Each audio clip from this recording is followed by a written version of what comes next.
तो hey everyone, बहुत बहुत स्वागत है आप सभी लोगों का इस अमेजिंग से वीडियो के अंदर। और आज हम लोग यहाँ पे शुरू करने जा रहे हैं सीए इंटरमीडिएट ऑडिट ग्रुप 2 से रिलेटेड। जी हाँ बेटा, ग्रुप 2 से रिलेटेड पूरी ये बातचीत होने वाली है। शुरुआत के कुछ 5-10 मिनट में आपको इंट्रोडक्शन दूंगा और उसके बाद फिर हम लोग स्ट्रेटली सीधा चालू करेंगे हमारे ऑडिट को पढ़ने के लिए, राइट। देखिए बेटा, ये सीए इंटरमीडिएट ग्रुप 2 की बैच है, विश्वास बैच हमारी ये रेगुलर बैच है।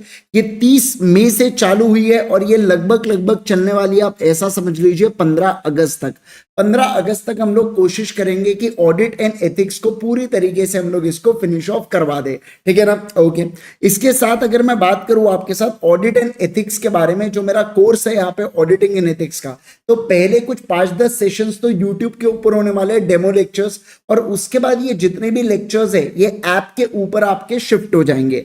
इसके अंदर आपको 3 रिकॉर्डेड व्यूज मिलते हैं। रिकॉर्डेड व्यूज का मतलब क्या होता है, अगर 60 मिनट का लेक्चर है तो आप उस लेक्चर को 180 मिनट्स तक आप इसको देख सकते हैं, ठीक है ना। ओके, इसके अलावा अगर मैं बात करूं तो देखो, आपको 2 मॉड्यूल्स मिलती है, इसके साथ साथ एक क्वेश्चन बैंक मिलता है। ये दोनों प्रिंटेड, मतलब टोटल में 3 बुक्स आती है आपको प्रिंटेड फॉर्म में। इसके अलावा आपको एक पीडीएफ मिलेंगी, ऐसे एक्सप्रेस कैसे मिलेंगी मैं आपको ये बताने वाला हूं। इसके और साथ में ध्यान रखना, ये 100% बैच, इसके अंदर 100% एप्पल ऑफ क्वेश्चंस के साथ हम लोग इसको सॉल्व करने वाले हैं। पूरी चीजों को हम लोग यहाँ पे देखते हुए चलने वाले हैं। इस बैच को अगर आप एनरोल करना चाहते हैं तो ultimatecA.com के ऊपर जाके आप इसको एनरोल कर सकते हैं। साथ ही साथ आप हमारा कॉम्बो सब्सक्रिप्शन भी ले सकते हैं। आज से हमारी ग्रुप 2 की भी बैच चालू हुई है, जिसके अंदर मैं आपको ऑडिट पढ़ाऊंगा, एफएमएसएम आपको मोनी सर पढ़ाएंगे और प्रणव सर आपको कॉस्टिंग पढ़ाएंगे, जिसके अंदर आपको सारी चीजें यहाँ पे आप देख सकते हैं, आप पढ़ सकते हैं और बढ़िया तरीके से। आज ही सब्सक्राइब अगर आप करते हैं और अल्टीमेट कोड का प्रयोग करते हैं तो आपको 5% ऑफ यहाँ पे मिल जाता है, ठीक है।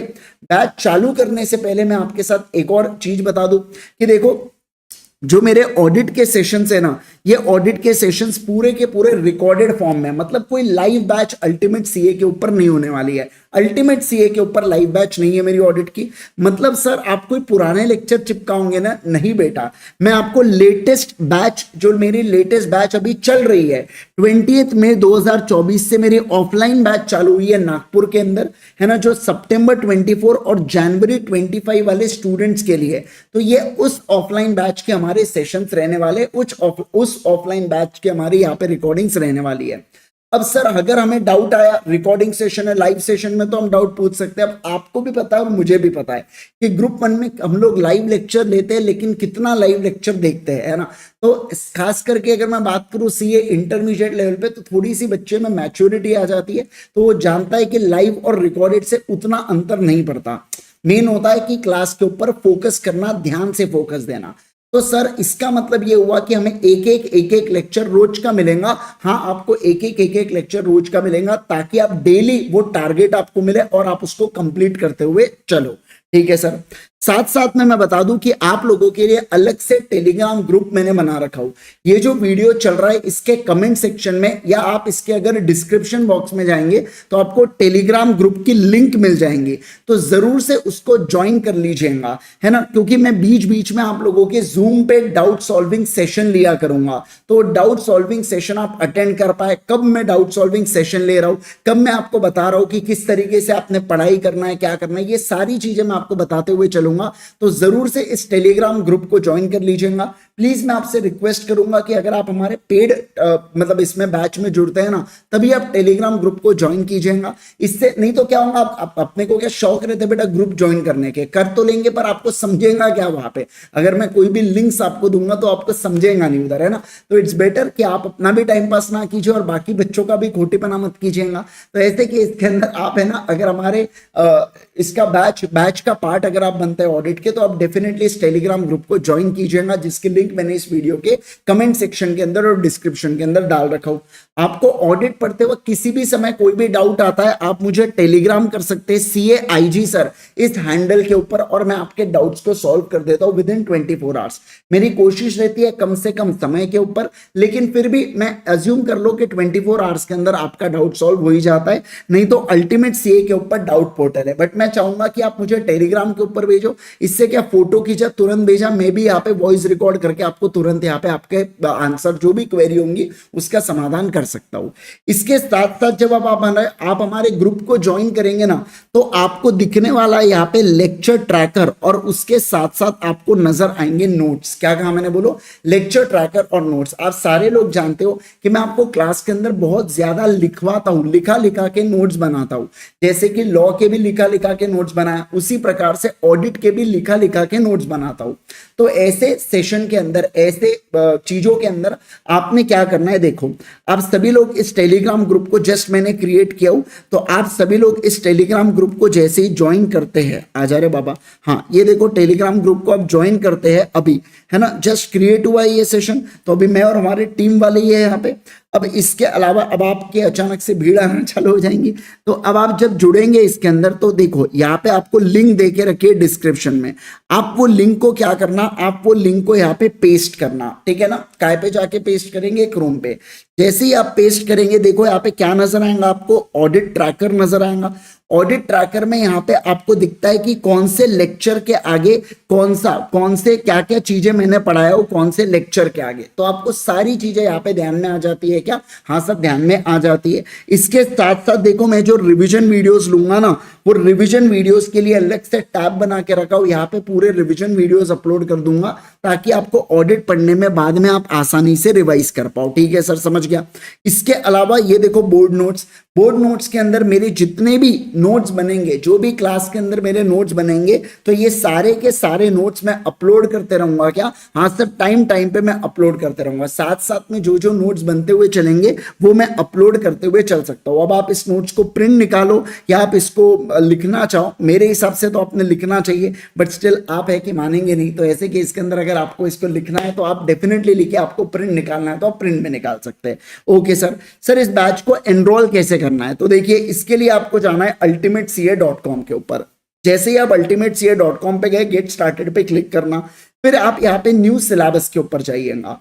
जैसे ही आप न्यू सिलेबस के ऊपर जाते हैं, तो देखो यहाँ पे आपको नजर आएगा क्या, यहाँ पे आपको एक काम करना है, सब्जेक्ट में आप यहाँ पे डाल दीजिएगा, कौन सा डालेंगे आप, ऑडिट एंड एथिक्स डाल देना। तो देखो यहाँ पे आपको नजर आता है, अभी कुछ दिनों के लिए यहाँ पे 6500 में ऑडिट मिल रहा है, लगभग आप समझ लीजिए 6 जून तक। 6 जून के बाद इसकी जो प्राइस है वो 7500 रुपए यहाँ पे हो जाने वाली है, ठीक है ना। तो देखिए एनरोल नाउ पे आप जैसे ही क्लिक करेंगे, तो यहाँ पे आपको मोड्स आ जाता है पेन ड्राइव, इसका मतलब होता है रिकॉर्डेड। ये 1 लाइव प्लस 2 रिकॉर्डेड व्यूज मत जाना, ये पूरे के पूरे रिकॉर्डेड ही मेरा सेशन है, यहाँ पे लाइव का ऑप्शन ही नहीं है, इसलिए पेन ड्राइव यहाँ पे लिख के रखा है कि आपको रिकॉर्डेड सेशन मिलेंगे, ठीक है। विद बुक्स में जाना। अब देखो क्या, बैच चूज करते वक्त बड़ा सावधानी बरतना। अगर आपको एक साथ मेरे पूरे ऑडिट के सेशंस चाहिए, पुराने वाले जो मेरी पुरानी बैच हुई थी उसके, तो आप क्या करेंगे, ये pre recorded lectures of December 23 batch लेना। लेकिन अभी जो मेरी लेटेस्ट में बैच चालू हुई है 20 मई 2024 से, तो ऐसे केस के अंदर आप ये ऊपर वाला ऑप्शन सिलेक्ट करेंगे ना, तो आपको रोज के एक एक लेक्चर आते जाएंगे। क्या, हाँ सर आते जाएंगे हमारे ऐप के ऊपर, दैट इज अल्टीमेट सीए के ऐप के ऊपर। समझ रहे आप बात को। तो ये सर आपके हिसाब से कौन सा सिलेक्ट करना चाहिए, ऊपर वाला सिलेक्ट कीजिए, मेरे हिसाब से ये सबसे बेहतरीन होता है, सबसे बेस्ट ऑप्शन होता है, ठीक है ना। यस सर, चलिए तो ये था पूरा इंट्रोडक्शन हमारे चीजों के बारे में, हमारे ऑडिट कोर्स के बारे में। चलिए अब शुरुआत करते हैं ऑडिट सिलेबस की, ऑडिट के कोर्स की, और बढ़िया से एंजॉय कीजिए इस सेशन को। बहुत मजा आने वाला है आपको ऑडिट पढ़ने के लिए। नया सब्जेक्ट है लेकिन बहुत ही ज्यादा मजेदार, बहुत ही ज्यादा ऑसम, राइट। चलिए शुरुआत करते हैं आज के इस अमेजिंग से सेशन की। तो हे एवरीवन, बहुत बहुत स्वागत है आप सभी लोगों का इस अमेजिंग से वीडियो के अंदर। और आज हम लोग यहाँ पे शुरू करने जा रहे हैं सीए इंटरमीडिएट ऑडिट ग्रुप 2 से रिलेटेड। जी हाँ बेटा, ग्रुप 2 से रिलेटेड पूरी ये बातचीत होने वाली है। शुरुआत के कुछ 5-10 मिनट में आपको इंट्रोडक्शन दूंगा, और उसके बाद फिर हम लोग स्ट्रेटली सीधा चालू करेंगे हमारे ऑडिट को पढ़ने के लिए, राइट। देखिए बेटा, ये सीए इंटरमीडिएट ग्रुप 2 की बैच है। परफेक्ट इतनी आवाज है ना। चलिए आ जाइए। Very good morning everyone. अरे थोड़ा जोश में यार, गुड मॉर्निंग एवरीवन। चलो क्या बात है। आज हम लोग चालू करने जा रहे हैं हमारा पेपर नंबर 5, दैट इज कौन सा, सीए इंटरमीडिएट ऑडिट से रिलेटेड हम लोग पढ़ने वाले। सब्जेक्ट का नाम है ऑडिट एंड अश्योरेंस, के बारे में बात करता है ये, ठीक है ना। काफी बहुत सारी चीजें अपने को इसके अंदर पढ़ना है। कंपैरेटिवली अगर मैं बात करूं ना तो सारे सब्जेक्ट से थोड़ा सा छोटा है अगर लेंथ वाइज बात करूं तो, लेकिन अगर ऐसे बात करें तो इसके अंदर थोड़ी सी टेक्निकलिटी ज्यादा है। याद करो फाउंडेशन के दिन जब अपने को लॉ से डर लगता था, वैसा आपको हल्का फुल्का थोड़ा सा यहां पे लगेगा, क्योंकि टेक्निकल शब्द आएंगे। मैं डरा नहीं रहा हूं, आपको बता रहा हूं बस एक्चुअलिटी, है ना, नहीं तो बोले पहले ही दिन डरा दिया, नहीं नहीं, है ना। तो आपको क्या करना है, आपको बस मेरे साथ साथ रोज पढ़ना है, ठीक है ना। जितना मैं सुबह पढ़ाऊंगा उतने में आपको नोट्स भी लिखवाऊंगा। तो आपका काम होगा कि घर पे जाके केवल और केवल नोट से पढ़ के आए, सिर्फ उतना आपको करना है। फिर अगले दिन आके मैं रिवीजन तो करवाऊंगा ही करवाऊंगा आपको, बाकी सब चीजें मैं ध्यान रखूंगा। मैंने मान लो कभी होमवर्क दिया, एक क्वेश्चन हार्डली मैं होमवर्क देता हूं दिन का सॉल्व करने के लिए, तो आपने वो एक क्वेश्चन को सॉल्व करना है, ठीक है। देखो अगर हम लोग बात करें तो आप सभी लोगों को किताबें मिल चुकी होंगी अभी, है ना। 2 मॉड्यूल से हमारी रेगुलर मॉड्यूल है, डिटेल मॉड्यूल है, ठीक है। उसके बाद एक आपको क्वेश्चन बैंक है जिसके अंदर आरटीपी, एमटीपी, पीवाईक्यू के क्वेश्चन आंसर्स हमने उसके अंदर डाल रखे हैं, ठीक है। ऑब्वियस सी बात है जो लेटेस्ट आरटीपी है वो उसके अंदर नहीं आ पाई, क्योंकि वो पहले बुक्स प्रिंट हो गई थी और बाद में वो आरटीपी आई है, तो हम उसको अलग से सॉल्व कर लेंगे, ठीक है। इसके अलावा आपको एक ऐसे एक्सप्रेस मिली होंगी, एकदम लेटेस्ट में आपको किताब मिली होंगी, या शायद एक साथ ही आपको मिले होंगे, ऐसा हो सकता है, ठीक है। तो इसमें हमने क्या किया, पूरे ऑडिट को 130 पन्नों में समराइज कर दिया है पूरा। देखो आपका जो ऑडिट है ना, ये पूरा ऐसे बेस्ड ऑडिट है, स्टैंडर्ड ऑन ऑडिटिंग बेस्ड। जैसे अकाउंट्स कैसा एएस बेस्ड है, पढ़े होंगे ना अपने अकाउंट्स, एएस एएस एएस हर जगह, वैसा जो ऑडिट है वो ऐसे बेस्ड ऑडिट है आपका, स्टैंडर्ड ऑन ऑडिटिंग बेस्ड, ठीक है। तो आपको एक ऐसे एक्सप्रेस की किताब भी मिली होंगी, इसके अंदर हर एक स्टैंडर्ड को हमने बेस्ट पॉसिबल वे में समराइज करके आपको दे दिया है। तो एग्जाम के पहले आप क्या करेंगे, आपके पास इतना समय होगा कि पूरे पूरे मॉड्यूल घुमाने का 1.5 दिन के अंदर, इतना समय नहीं होगा। तो अभी अपन जब पढ़ेंगे तो इस मॉड्यूल को अच्छे से रीड करेंगे, उसके नोट्स अपन लोग साथ साथ में लिख लेंगे। आपको मैंने 200 पन्ने की नोटबुक बनाने बोला हुआ है ना, और 100 पन्नों की क्वेश्चन एंड आंसर्स के लिए, तो उसके अंदर पूरे ऑडिट को समराइज वे में लिख लेंगे हम लोग। मतलब जो जो रेलेवेंट टॉपिक्स है अपने लिए, सारे इंपॉर्टेंट टॉपिक्स आपके नोटबुक में होंगे। फिर उसके बाद क्या करना है, जब आप घर पे रिवीजन करेंगे एक और बार, पहली रिवीजन जो आप खुद से करेंगे वो आप इसी रेगुलर मॉड्यूल से करेंगे, लेकिन उसके बाद आप रेगुलर मॉड्यूल को टच नहीं करेंगे, क्योंकि आपने क्या किया है, पूरे मॉड्यूल में जो जो एक्सट्रैक्ट्स थे वो उतार के रख दिया अपने नोटबुक में, और ये ऐसे एक्सप्रेस आपको मदद करेगा रिवीजन करने के लिए। तो बस ये केवल मतलब आप समझो 200 से 250 पन्ने में अपना पूरा रिवीजन हो जाना चाहिए, क्या होना ही चाहिए, तब जाके 1.5 दिन के अंदर 2 बार आप रिवाइज कर सकते हैं ऑडिट को, है ना। कम से कम 2 बार आपने ऐसा सभी सब्जेक्ट का टारगेट रखना। टारगेट रखने में क्या जाता, टारगेट तो रखो कि हर एक इसको 2 बार मिनिमम अपने को रिवाइज करना है, वो 1.5 दिनों में। ये जितनी भी प्रिपरेशन चल रही है ना, ये वो 1.5 दिनों की चल रही है। क्या होता है, भले लोग बोलते हैं कि 1.5 दिन के अंदर पढ़ के कोई पास नहीं होता, लेकिन मैं एक बात बताऊं क्या, 1.5 दिन के अंदर अगर आपने रिवीजन नहीं किया ना तो आपको वहां पे याद नहीं आता। एक क्या होता है, मेंटल सेटिस्फैक्शन नाम की चीज होती है ना, भाई मैंने पढ़ लिया 1.5-2 दिन के अंदर तो मैं आराम से लिख पाऊंगा। पूरा खेल है वो 3 घंटे के माइंडसेट का, समझ रहे ना। तो अभी हम लोग जो प्लान कर रहे हैं ये उसी हिसाब से प्लान कर रहे हैं। दूसरी बात, बच्चे पूछते हैं कि सर अभी नवंबर का जनवरी में अटेम्प्ट हो गया, है ना, तो आईसीआई बजाएंगा क्या? अरे बिल्कुल बजाएंगा, कोई बात ही नहीं है उसके अंदर। सेम किया था इन्होंने, कोविड में क्या हुआ था, एक अटेम्प्ट डेफर हो गया था, तो इन्होंने बहुत कह के लिया था तबीयत से, बिल्कुल मतलब आंदो बोले सारे बच्चों को, है ना। तो वैसा ही अब आपको 2 महीना एक्स्ट्रा दिया है, तो डेफिनेटली पेपर हल्के फुल्के टफ आएंगे, क्योंकि आपको ज्यादा समय मिला है पढ़ने के लिए। पर आपके लिए एडवांटेज क्या है आज, कि अगर आपका कोई ग्रुप 1 का एक आधा, देखो यार ड्यूरिंग द प्रिपरेशन है ना, एक आधा सब्जेक्ट का बैकलॉग होना बहुत नॉर्मल है, नहीं है तो बहुत ही अच्छी बात है। लेकिन अगर एक आधा सब्जेक्ट थोड़ा कम ज्यादा भी हुआ है ना प्रिपेयर, चलता है, वो आप सेल्फ स्टडी से कर सकते हैं। पर आप ये नहीं बोल सकते मेरे सर तीनों सब्जेक्ट के बैकलॉग है, तीनों सब्जेक्ट खतरनाक लग रहे हैं, ऐसा नहीं होना चाहिए ग्रुप 1 का, है ना। एक आधा सब्जेक्ट का होता है तो चलता है वो बात। जिस हिसाब से आप लोगों ने एक दूसरे से नजरें मिलाए, मुझे ऐसा लगा है कि कहीं कहीं कुछ हुआ है, बट ठीक है, चलिए उसके बारे में बात करेंगे बाद में। लेकिन अभी हम लोग बात करेंगे पेपर नंबर 5 के बारे में, आपको पूरी डिटेल जानकारी देता हूं। ये सब्जेक्ट का आज फ्रेश स्टार्ट है, तो मैं चाहूंगा आप मेरे साथ में ये सब्जेक्ट चालू करो और मेरे साथ ही ये सब्जेक्ट फिनिश कर दो।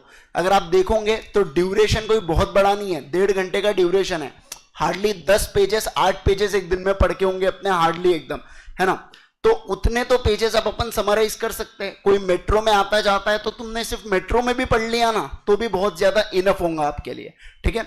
कल से आपको केवल एक ही मॉड्यूल लाना है, बाकी के जो मॉड्यूल्स है वो जब मैं बोलूंगा तभी आप लाइएगा, बार बार लाने की जरूरत नहीं है आपको, ठीक है ना। चलिए आ जाओ, ध्यान दो। अगर मैं चर्चा करूं आपके साथ, देखिए पेपर नंबर 5 ऑडिटिंग से रिलेटेड, तो सबसे पहली बात मैं आपको बता दूं, इसके अंदर 30 नंबर के क्या आते हैं, आपको एमसीक्यू पूछे जाते हैं। और इसके साथ साथ अगर मैं बात करूं 70 नंबर के, ये क्या पूछे जाते हैं, आपको डिस्क्रिप्टिव क्वेश्चंस होते हैं। क्या होते हैं बोलो, डिस्क्रिप्टिव क्वेश्चंस होते हैं। अब डिस्क्रिप्टिव क्वेश्चंस के बारे में बात करें तो इसका मतलब होता है आंसर एंड राइटिंग, मतलब क्वेश्चन पूछेंगे और लिखना पड़ेगा पूरा। लिखेंगे कब, जब आप क्लास में नोट्स बनाओगे मेरे साथ, समझ रहे क्या, तो आपको समझेगा ना क्या लिखना है क्या नहीं लिखना है, नहीं तो कैसे अंडरस्टैंडिंग बनेगी। इसलिए मैं क्या करूंगा, ध्यान दीजिए, यहां पे हम लोगों ने आपको 2 मॉड्यूल देके रखी है, इसके साथ साथ आपको एक यहां पे क्या मिली है, ऐसे एक्सप्रेस मिला है और साथ साथ में यहां पे एक आपको क्वेश्चन बैंक मिला है। जिन बच्चों को ये नहीं मिला उनको इसका पीडीएफ मिल जाएगा, ठीक है ना। तो इसका पीडीएफ ये क्योंकि लेटेस्ट वाला एडिशन है, बाकी जो मेरे फिजिकल क्लास में बैठे हुए इनको तो मैंने हार्ड कॉपी दिया हूं, ठीक है। अब देखो क्या, अब अगर मैं कहूं आपके साथ ऑडिट में, तो इसके अंदर आपको ज्यादा नहीं केवल 11 चैप्टर्स पढ़ना है, केवल और केवल 11 चैप्टर्स आपको पढ़ना है। 11 चैप्टर्स है अपने ऑडिट में। 11 चैप्टर में से ही आपके लगभग 25 से 30 आपके स्टैंडर्ड्स निकलेंगे। सर ये 25 से 30 क्यों, क्योंकि कुछ स्टैंडर्ड को आईसीआई कहता है कि इंटर में नहीं है, लेकिन उससे रिलेटेड क्वेश्चंस और उससे रिलेटेड एक्सट्रैक्ट्स वो देता है मॉड्यूल में। तो सेफ साइड के तौर पर हम लोग वो स्टैंडर्ड भी पढ़ लेते हैं, समराइज करके रख लेते हैं, बाकी पूछे तो मर्जी, नहीं पूछे तो अच्छी बात है अपने लिए, है ना। तो 25 से 30 स्टैंडर्ड लगभग आपके सिलेबस में आते हैं। अब खास बात क्या है कि आपके स्टैंडर्ड से ये चैप्टर्स बनते हैं और आपके चैप्टर्स से ये स्टैंडर्ड बनते हैं। तो क्या होगा, जैसे एग्जाम्पल के लिए ऐसे 200 है ना, एक ये स्टैंडर्ड का नाम है। अब ऐसे 200 का कुछ एक्सट्रैक्ट आपको चैप्टर नंबर 1 में देखने मिलेगा, कुछ एक्सट्रैक्ट आपको चैप्टर नंबर 11 में देखने मिलेगा। अब इतने जगह स्कैटर्ड है तो पढ़ने में बड़ी डिफिकल्टी होती है, तो हमने क्या कर दिया है, ऐसे एक्सप्रेस में उसको एक ही जगह लाके समराइज कर दिया है। तो हो सकता है अलग अलग चैप्टर्स में कुछ चीजें दी हो, पर है तो एक ही टॉपिक के अंतर्गत, तो अपन ने उसको मर्ज करके ऐसे एक्सप्रेस में डाल दिया है, ठीक है। यस, अब देखो क्या, इसके साथ साथ आपको क्या करना है, इसके साथ साथ आपको 200 पेजेस की नोटबुक बनाना है और एक 100 पेजेस की आप नोटबुक बनाएंगे। ये 100 पेजेस की जो नोटबुक होंगी इसमें चलेंगे हमारे क्वेश्चन एंड आंसर्स, केवल और केवल क्वेश्चन एंड आंसर्स की प्रैक्टिस बुक बनेंगी है, ठीक है।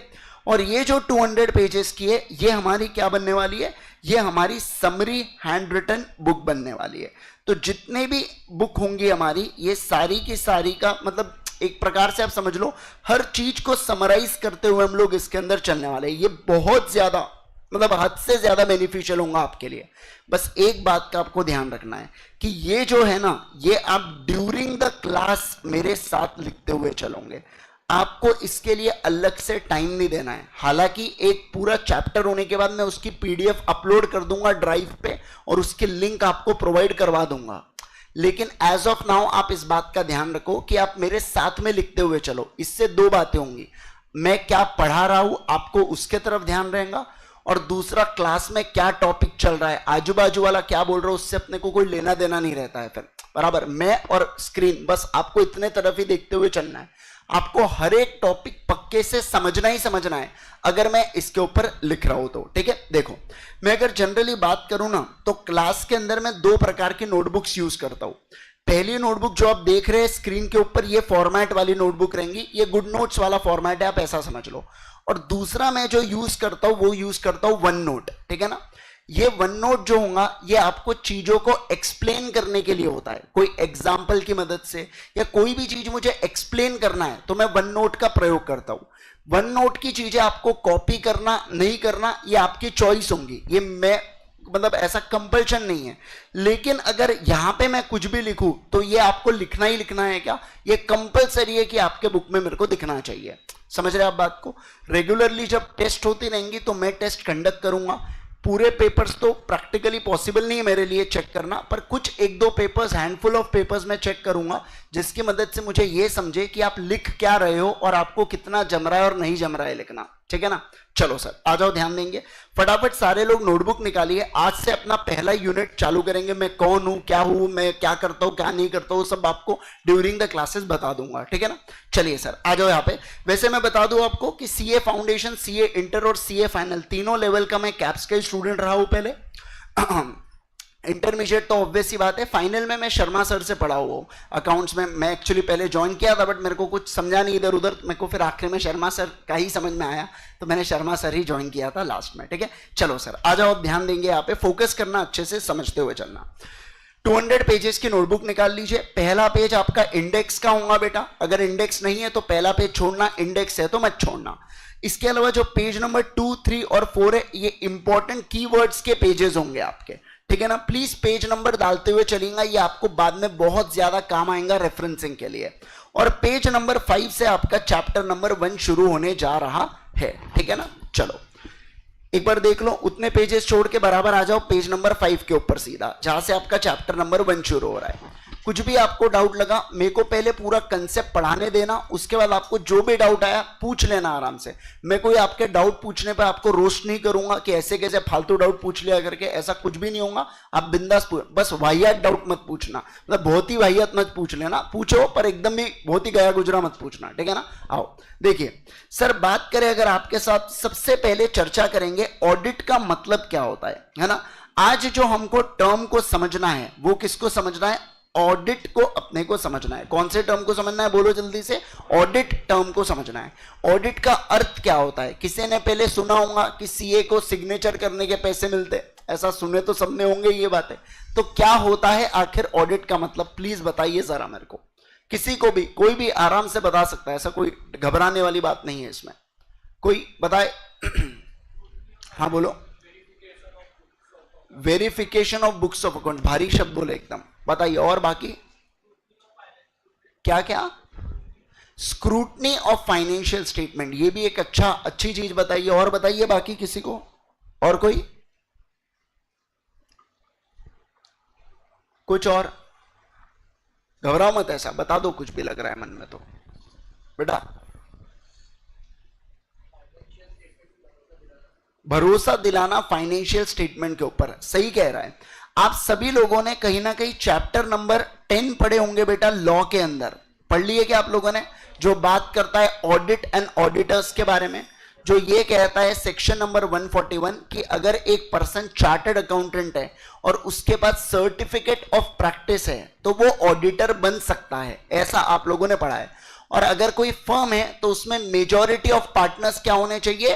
चार्टर्ड अकाउंटेंट होने चाहिए, और उसमें से जो पार्टनर चार्टर्ड अकाउंटेंट है वही साइन कर सकता है, बराबर ना? तो ऐसा कहीं ना कहीं हम लोगों ने पढ़ा हुआ है, ऐसे गुस्से से मत देखो मेरे को, मैं जो पढ़ा है वही याद दिला रहा आपको। और देखो, अगर मैं कहूं आपके साथ तो कंपनी होती है, मान लीजिए कोई भी कंपनी होती है, कोई पार्टनरशिप फर्म होती है, कोई यहां पे सोल प्रोप्राइटरशिप होती है, अरे कोई भी एंटिटी होती है। ठीक है ना? अब देखो आप, मैं यहां पे बात करूंगा कंपनी के बारे में।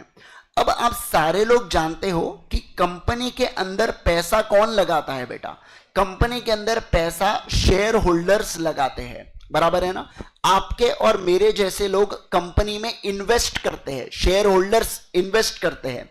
और ये कंपनी को रन कौन करता है? कंपनी को रन करता है कंपनी की मैनेजमेंट। कौन करता है बोलो? मैनेजमेंट। प्यार से आपने एक शब्द पढ़े होंगे बीओडी, यानी कि बोर्ड ऑफ डायरेक्टर्स। ये कंपनी के बिजनेस को रन करते हैं। अब जैसे एग्जाम्पल के लिए साल भर में इन्होंने क्या किया? अप्रैल से लेके मार्च तक में इन्होंने बहुत बढ़िया धंधा किया। अब एग्जाम्पल के लिए लूंगा मैं यहां पे कंपनी में रिलायंस को हम लोग ले लेते हैं। ठीक है? तो रिलायंस के मैनेजमेंट में कौन कौन आ गया? अपना मुक्कू, इसके अलावा और कौन है बोलो? अनंत अंबानी, आकाश अंबानी, फिर उसके अलावा नीता अंबानी, और ये सारे लोग और बाकी साथीदार, अपन लोग इनको पहचानते हैं तो इनके नाम लिखा अपन ने। ठीक है? तो अब ये कंपनी के मैनेजमेंट में आते हैं जो कंपनी के बिजनेस को रन करते हैं, बराबर है? यस। अब देखो क्या, अब साल भर इन्होंने धंधा किया, और मान लो एग्जाम्पल के लिए साल भर के बाद बोले कि 10 लाख करोड़ का प्रॉफिट हुआ है करके। कितने का बोलो जल्दी से? 10 लाख करोड़ का प्रॉफिट हुआ है। अब ये किसको बोला इन्होंने? शेयर होल्डर्स को बोला कि 10 लाख करोड़ का प्रॉफिट हुआ है। मुझे एक बात बताइए, बतौर शेयर होल्डर्स क्या हमको इनकी कही गई बातों पर भरोसा होगा क्या? इन्होंने बोल दिया 10 लाख करोड़ तो 10 लाख करोड़। हो सकता है ना बेटा कि ये 11 लाख करोड़ हुआ हो, ऐसा भी हो सकता है ये 9 लाख करोड़ हुआ हो, ऐसा भी हो सकता है ये 8 लाख करोड़, अरे कुछ भी हो सकता है ना। ऐसे कैसे बोल दिया कि 10 लाख करोड़ ही है? राउंड फिगर में कैसे आंसर दे दिया इन्होंने? समझ रहे क्या? मतलब ऐसा नहीं है, विदाउट राउंड फिगर में भी डाउट तो आएगा ना अपने को कि ऐसे कैसे दे दिया इन्होंने। तो ऐसे इसमें क्या होगा, हम शेयर होल्डर्स क्या बोलेंगे? शेयर होल्डर इन पे भरोसा करेंगे क्या? बोलो जल्दी से। नहीं सर, शेयर होल्डर्स को भरोसा नहीं हो रहा है, शेयर होल्डर को कॉन्फिडेंस नहीं आ रहा है। क्या कहूंगा मैं? बोलो, शेयर होल्डर को कॉन्फिडेंस नहीं आ रहा है। तो शेयर होल्डर क्या कहते हैं, आप हमें इस फाइनेंशियल स्टेटमेंट्स को, फाइनेंशियल स्टेटमेंट्स के अंदर प्रेजेंट किया जाता है साल भर की चीजें। फाइनेंशियल स्टेटमेंट में क्या क्या आता है? बोलो, पीएनएल आता है, बैलेंस शीट आता है, नोट्स टू अकाउंट्स आता है, कैश फ्लो स्टेटमेंट आता है और सोकी आता है ना, statement of changes in equity आता है, बराबर। अब देखो, अब ये जो फाइनेंशियल स्टेटमेंट्स कंपनी ने दिया शेयर होल्डर को, इनको भरोसा नहीं था। तो शेयर होल्डर ने क्या कहा? शेयर होल्डर ने कहा तुम एक ऐसे पर्सन को लेके आओ जो क्या होना चाहिए? एक्सपर्ट होना चाहिए। क्या होना चाहिए? बोलो, एक्सपर्ट होना चाहिए। किससे रिलेटेड एक्सपर्ट होना चाहिए? फाइनेंशियल स्टेटमेंट से रिलेटेड एक्सपर्ट होना चाहिए। मतलब वो फाइनेंशियल स्टेटमेंट का जो एक्सपर्ट है वो आएगा और उसके बाद क्या करना चाहिए? वो फाइनेंशियल स्टेटमेंट्स को चेक करेगा कि ऑल पॉसिबल मैटर में क्या फाइनेंशियल स्टेटमेंट सही सही बता रहे हैं क्या, और अगर वो सही सही बता रहे हैं तो वो एक रिपोर्ट हमको देने वाला है। क्या देने वाला है? बोलो, रिपोर्ट हमको देने वाला है, जिससे इनको जो पहले भरोसा नहीं हो रहा था, अब क्या वो भरोसा होने वाला है क्या? हाँ सर, अब वो भरोसा होने वाला है। यानी कि जो इन लोगों का कॉन्फिडेंस है वो कॉन्फिडेंस बढ़ने वाला है क्या? हाँ सर, कॉन्फिडेंस बढ़ने वाला है। समझ रहे आप बात को? क्यों? क्योंकि एक ऐसा व्यक्ति जो बाहर से आया, जो कंपनी के अंदर का नहीं है, कंपनी के बाहर से कोई व्यक्ति आता है, चेक करता है फाइनेंशियल स्टेटमेंट्स को, और चेक करने के बाद वो सामने वाले व्यक्ति को क्या देता है? रिपोर्ट देता है। बोलो, क्या देता है? रिपोर्ट देता है। और उस रिपोर्ट की मदद से क्या शेयर होल्डर्स का भरोसा बढ़ेगा कि नहीं बढ़ेगा? डेफिनेटली बढ़ने ही वाला है। तो ये जो रिपोर्ट दिया, इसे क्या बोला जाता है? Audit report. क्या बोला जाता है? बोलो, ऑडिट रिपोर्ट। तो इससे अपने को यह समझा कि हम लोग ऑडिट क्यों करते हैं, ताकि कॉन्फिडेंस बढ़े। क्या बढ़े? बोलो जल्दी से। कॉन्फिडेंस बढ़े। किसका कॉन्फिडेंस बढ़े? शेयर होल्डर्स का। शेयर होल्डर्स को इसके बाद में बोलेंगे आप इंटेंडेड यूजर। क्या बोलेंगे? बोलो, इंटेंडेड यूजर। वैसे इंटेंडेड यूजर बहुत ब्रॉड कैटेगरी है, इसके अंदर गवर्नमेंट भी आता है, इसके अंदर एम्प्लॉयज भी आते हैं, इसके अंदर शेयर होल्डर्स भी आते हैं, पर मेजॉरिटी शेयर होल्डर्स अफेक्ट होते हैं, इसलिए हम लोग इंटेंडेड यूजर उन लोगों को बोलेंगे। ठीक है, चलो। तो मुझे बताइए ऑडिट क्यों किया जाता है? ताकि हम लोग एनहांस कर सके। क्या कर सके? बोलो, एनहांस। एनहांस का मतलब होता है बढ़ाना। क्या बढ़ाना? कॉन्फिडेंस बढ़ाना। तो एनहांस कर सके कॉन्फिडेंस किसका? इंटेंडेड यूजर्स का। किसका? बोलो जल्दी से। इंटेंडेड यूजर का। ठीक है ना? चलिए, आओ ध्यान देना। तो अपन ने क्या देखा सर? अपन लोगों ने देखा कि जो कंपनी है, आप लोगों ने लिखना चालू कर देना है पहले पेज पे। कंपनी जो होती है ये रन करती है मैनेजमेंट को, शेयर होल्डर्स देते हैं इन लोगों को पैसा, और इन्होंने जो फाइनेंशियल स्टेटमेंट्स दिया उसके ऊपर शेयर होल्डर का कॉन्फिडेंस नहीं होता है, तो एक एक्सपर्ट आके चेक करता है और रिपोर्ट देता है, जिसके कारण कॉन्फिडेंस बढ़ गया। तो इसको हम लोग क्या कहते हैं सर? इसे बोला जाता है ऑडिट। क्या बोला जाता है? बोलो जल्दी से। ऑडिट। तो इससे अपने को यह समझा कि ऑडिट के अंदर एक जबरदस्त चीज हो रही है, जिससे क्या बन जा रहा है? बोलो, कॉन्फिडेंस बढ़ जा रहा है। क्या बढ़ जा रहा है? बोलेंगे जल्दी से। कॉन्फिडेंस बढ़ जा रहा है। समझे क्या? सारे लोग बोलो, बात को समझ में आ गए क्या? है ना? यस।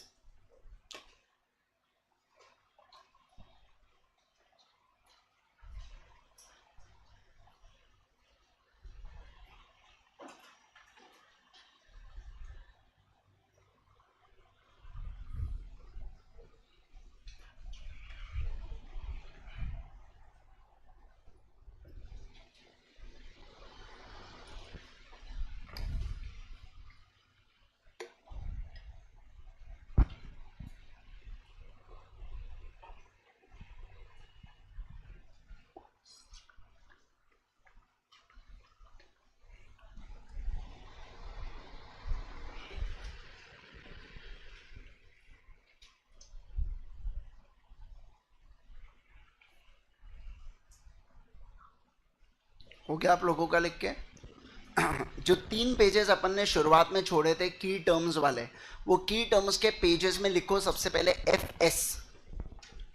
फर्स्ट पॉइंट डालेंगे एफ एस। एफ एस का क्या मतलब होता है? Financial statements. डालो जल्दी से, फाइनेंशियल स्टेटमेंट्स।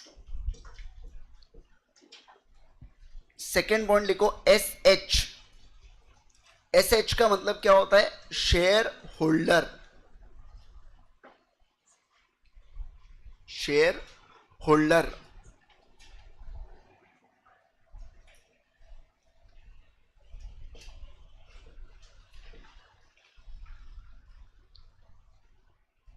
क्या हो गया आप लोगों का इतना? बोलो जल्दी से, किसी को कोई डाउट इसमें अभी तक क्या हुआ क्या नहीं हुआ करके? नहीं, आ जाओ।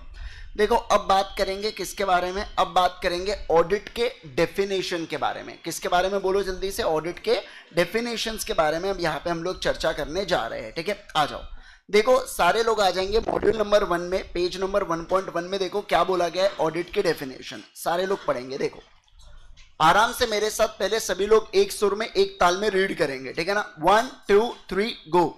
An audit is an independent examination of financial information of any entity, whether profit oriented or not, and irrespective of size and legal form, when such an examination is conducted with a view to express an opinion thereon. ठीक है, चलो अब लिखना start कर देना, जो मैं आ चुका हूं स्क्रीन के ऊपर उसके हिस्से। ठीक है, देखिए सुनने का कान से और लिखने का मतलब ऐसा देख देख के लिखने का। ठीक है, आओ देखो क्या ऑडिट का अर्थ क्या होता है? Audit is an independent examination. क्या है ऑडिट? बोलो जल्दी से, इंडिपेंडेंट एग्जामिनेशन। बहुत बढ़िया।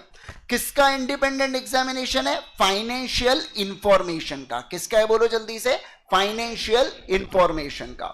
ये फाइनेंशियल इंफॉर्मेशन कौन से एंटिटी की हो सकती है? किसी भी एंटिटी, एनी एंटिटी। क्या बोला है वहां पे? बोलो एनी एंटिटी। चाहे फिर वो प्रॉफिट ओरिएंटेड हो या प्रॉफिट ओरिएंटेड ना हो, उससे कोई फर्क नहीं पड़ता है। साइज और लीगल फॉर्म से भी कोई फर्क नहीं पड़ता है। और वो इस व्यू से किया जाता है ताकि एक्सप्रेस कर सके हम लोग क्या? ओपिनियन एक्सप्रेस कर सके। क्या कर सके? बोलो जल्दी से, ओपिनियन एक्सप्रेस कर सके। ठीक है, चलो लिख लो आप आराम से। इतना, सिर्फ इतना पॉइंट लिखना।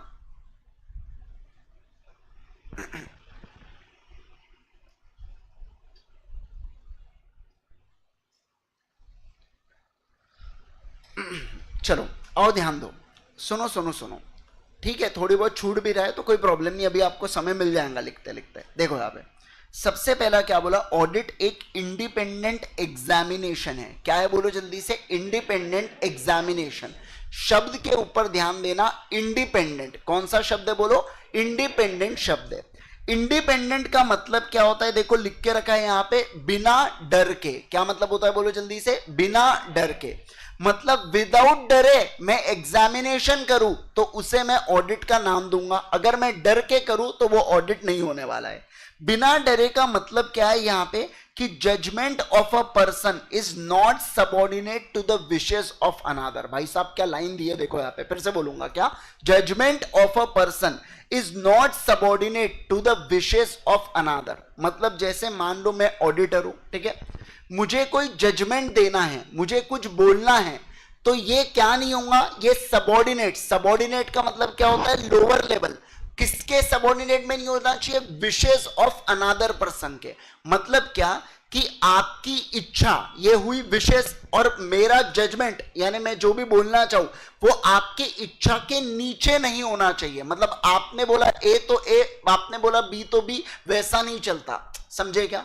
तो ऑडिट का मतलब क्या है कि मेरी जो इच्छा है, एक ऑडिटर जो भी ओपिनियन देना चाहे, जो भी रिजर्वेशन, आपने ये शब्द पढ़ा हुआ है रिजर्वेशन देना, याद करो। क्वालिफाइड एडवर्स और रिजर्वेशन जो होते हैं ना, ये एजीएम के अंदर रीड किए जाते हैं लाउडली। आपने ऐसा पढ़ा होगा, है ना? इस बार के अटेम्प्ट में क्वेश्चन भी था उसके ऊपर।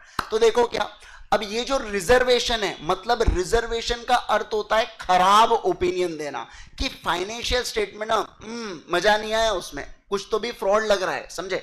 तो मैं अगर वो ओपिनियन देना चाहता हूं तो वो आपके विशेष के सबऑर्डिनेट नहीं होना चाहिए, समझेगा। आपने बोला मत दो ओपिनियन तो मैं नहीं दे रहा, ऐसा नहीं चलता भैया, मैं तो दूंगा ओपिनियन, समझेगा आप बात को। तो वैसा बिना डर के जब मैं ओपिनियन दे पाऊं या बिना डरे मैं एग्जामाइन कर पाऊं तो इसे बोला जाता है, क्या बोला जाता है, इंडिपेंडेंट एग्जामिनेशन। क्या बोला जाता है, बोलो, इंडिपेंडेंट एग्जामिनेशन। क्या आपने इसको लिखा? जल्दी जल्दी लिखते हुए चले, सुनने का भी लिखने का भी साथ साथ में, है ना। चलो आओ देखो, क्या इंडिपेंडेंट एग्जामिनेशन कौन से, इसका फाइनेंशियल इंफॉर्मेशन का।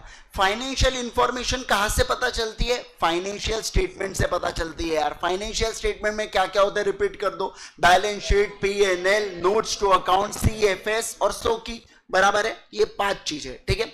और देखो शब्द क्या बोला है यहां पे, एनी एंटिटी। किसका बोला है, बोलो जल्दी से, एनी एंटिटी। एनी एंटिटी का मतलब क्या होता है? अरे भैया कोई भी एंटिटी हो, कोई फर्क नहीं पड़ता, मतलब आपकी एंटिटी प्रॉफिट कमाए और नहीं कमाए। क्या बात कर रहे सर, ऐसी कोई एंटिटी होती है क्या जो प्रॉफिट नहीं कमाती? होती है ना। कौन सी? सेक्शन 8 कंपनी प्रॉफिट तो कमाती है बट अपने ऑब्जेक्ट्स में ही लगाती है, समझ रहे क्या आप बात को। जैसे सेक्शन 8 बीइंग ह्यूमन हो गया, है ना, ये सेक्शन 8 कंपनी। अब ऐसा सलमान खान बोल सकता है कि अरबाज तू कुछ करता नहीं, तू वेल्ला है, तेको चल डिविडेंड देता, ऐसा हो सकता है क्या? नहीं हो सकता, दे ही नहीं सकते, वो डिविडेंड भी नहीं दे सकते और प्रॉफिट कमाए तो किस में डालेंगे? केवल अपने ऑब्जेक्ट्स में डालते हैं, बराबर। यस, तो फर्क नहीं पड़ता आप प्रॉफिट कमाओ या नहीं कमाओ, आपका ऑडिट करवा सकते हैं क्या आप लोग? बिल्कुल करवा सकते हैं। फर्क नहीं पड़ता साइज में आप बड़े हो या छोटे हो, मतलब रिलायंस का भी ऑडिट होगा और एक छोटी सी किराना शॉप का भी ऑडिट होगा क्या? बिल्कुल बिल्कुल होने ही वाला है। सर लीगल फॉर्म से भी फर्क नहीं पड़ता, मतलब आपका एनजीओ हो, पार्टनरशिप फॉर्म हो, प्रोप्राइटरशिप हो, कंपनी हो, एलएलपी हो, अरे भैया कोई भी आपका लीगल फॉर्म हो, उससे भी कोई फर्क नहीं पड़ता, आपका ऑडिट होने वाला है क्या? हाँ सर ऑडिट होने वाला है। तो बताइए मुझे, ऑडिट में अपन ने डेफिनेशन में एक पार्ट कंप्लीट कर लिया, क्या क्या? Audit is an independent examination of financial information of any entity, whether profit oriented or not, irrespective of size and legal form। बराबर है, डन है इतना? यस। अब देखो, और ये अच्छा, ये सारा धतिंग आप क्यों कर रहे हो? इस व्यू से कि आप क्या दे पाओ, बताइए मेरे को, ओपिनियन दे पाओ। मतलब एक जो ऑडिटर है वो फाइनेंशियल इंफॉर्मेशन को स्टडी कर रहा है, इतनी जानकारी लेना है, इतना पढ़ रहा है, वो क्यों कर रहा है? ताकि वो क्या दे पाए? ओपिनियन दे पाए। बोलो क्या दे पाए? ओपिनियन दे पाए। और ओपिनियन से क्या होता है? इंटेंडेड यूजर का कॉन्फिडेंस एनहांस होता है। बढ़ता मत बोलो, एनहांस होता है। क्या होता है? बोलो, एनहांस होता है। समझे आप बात को? इतना क्या, इतना गया माइंड में, है ना। तो ये क्या बोला गया इस व्यू से कि आपको क्या करना है? एक्सप्रेस करना है ओपिनियन को। क्या करना है? बोलो, एक्सप्रेस करना है ओपिनियन को, ऐसा यहां पे बोला गया। देखो एक बार गो थ्रू करो इसको जल्दी से।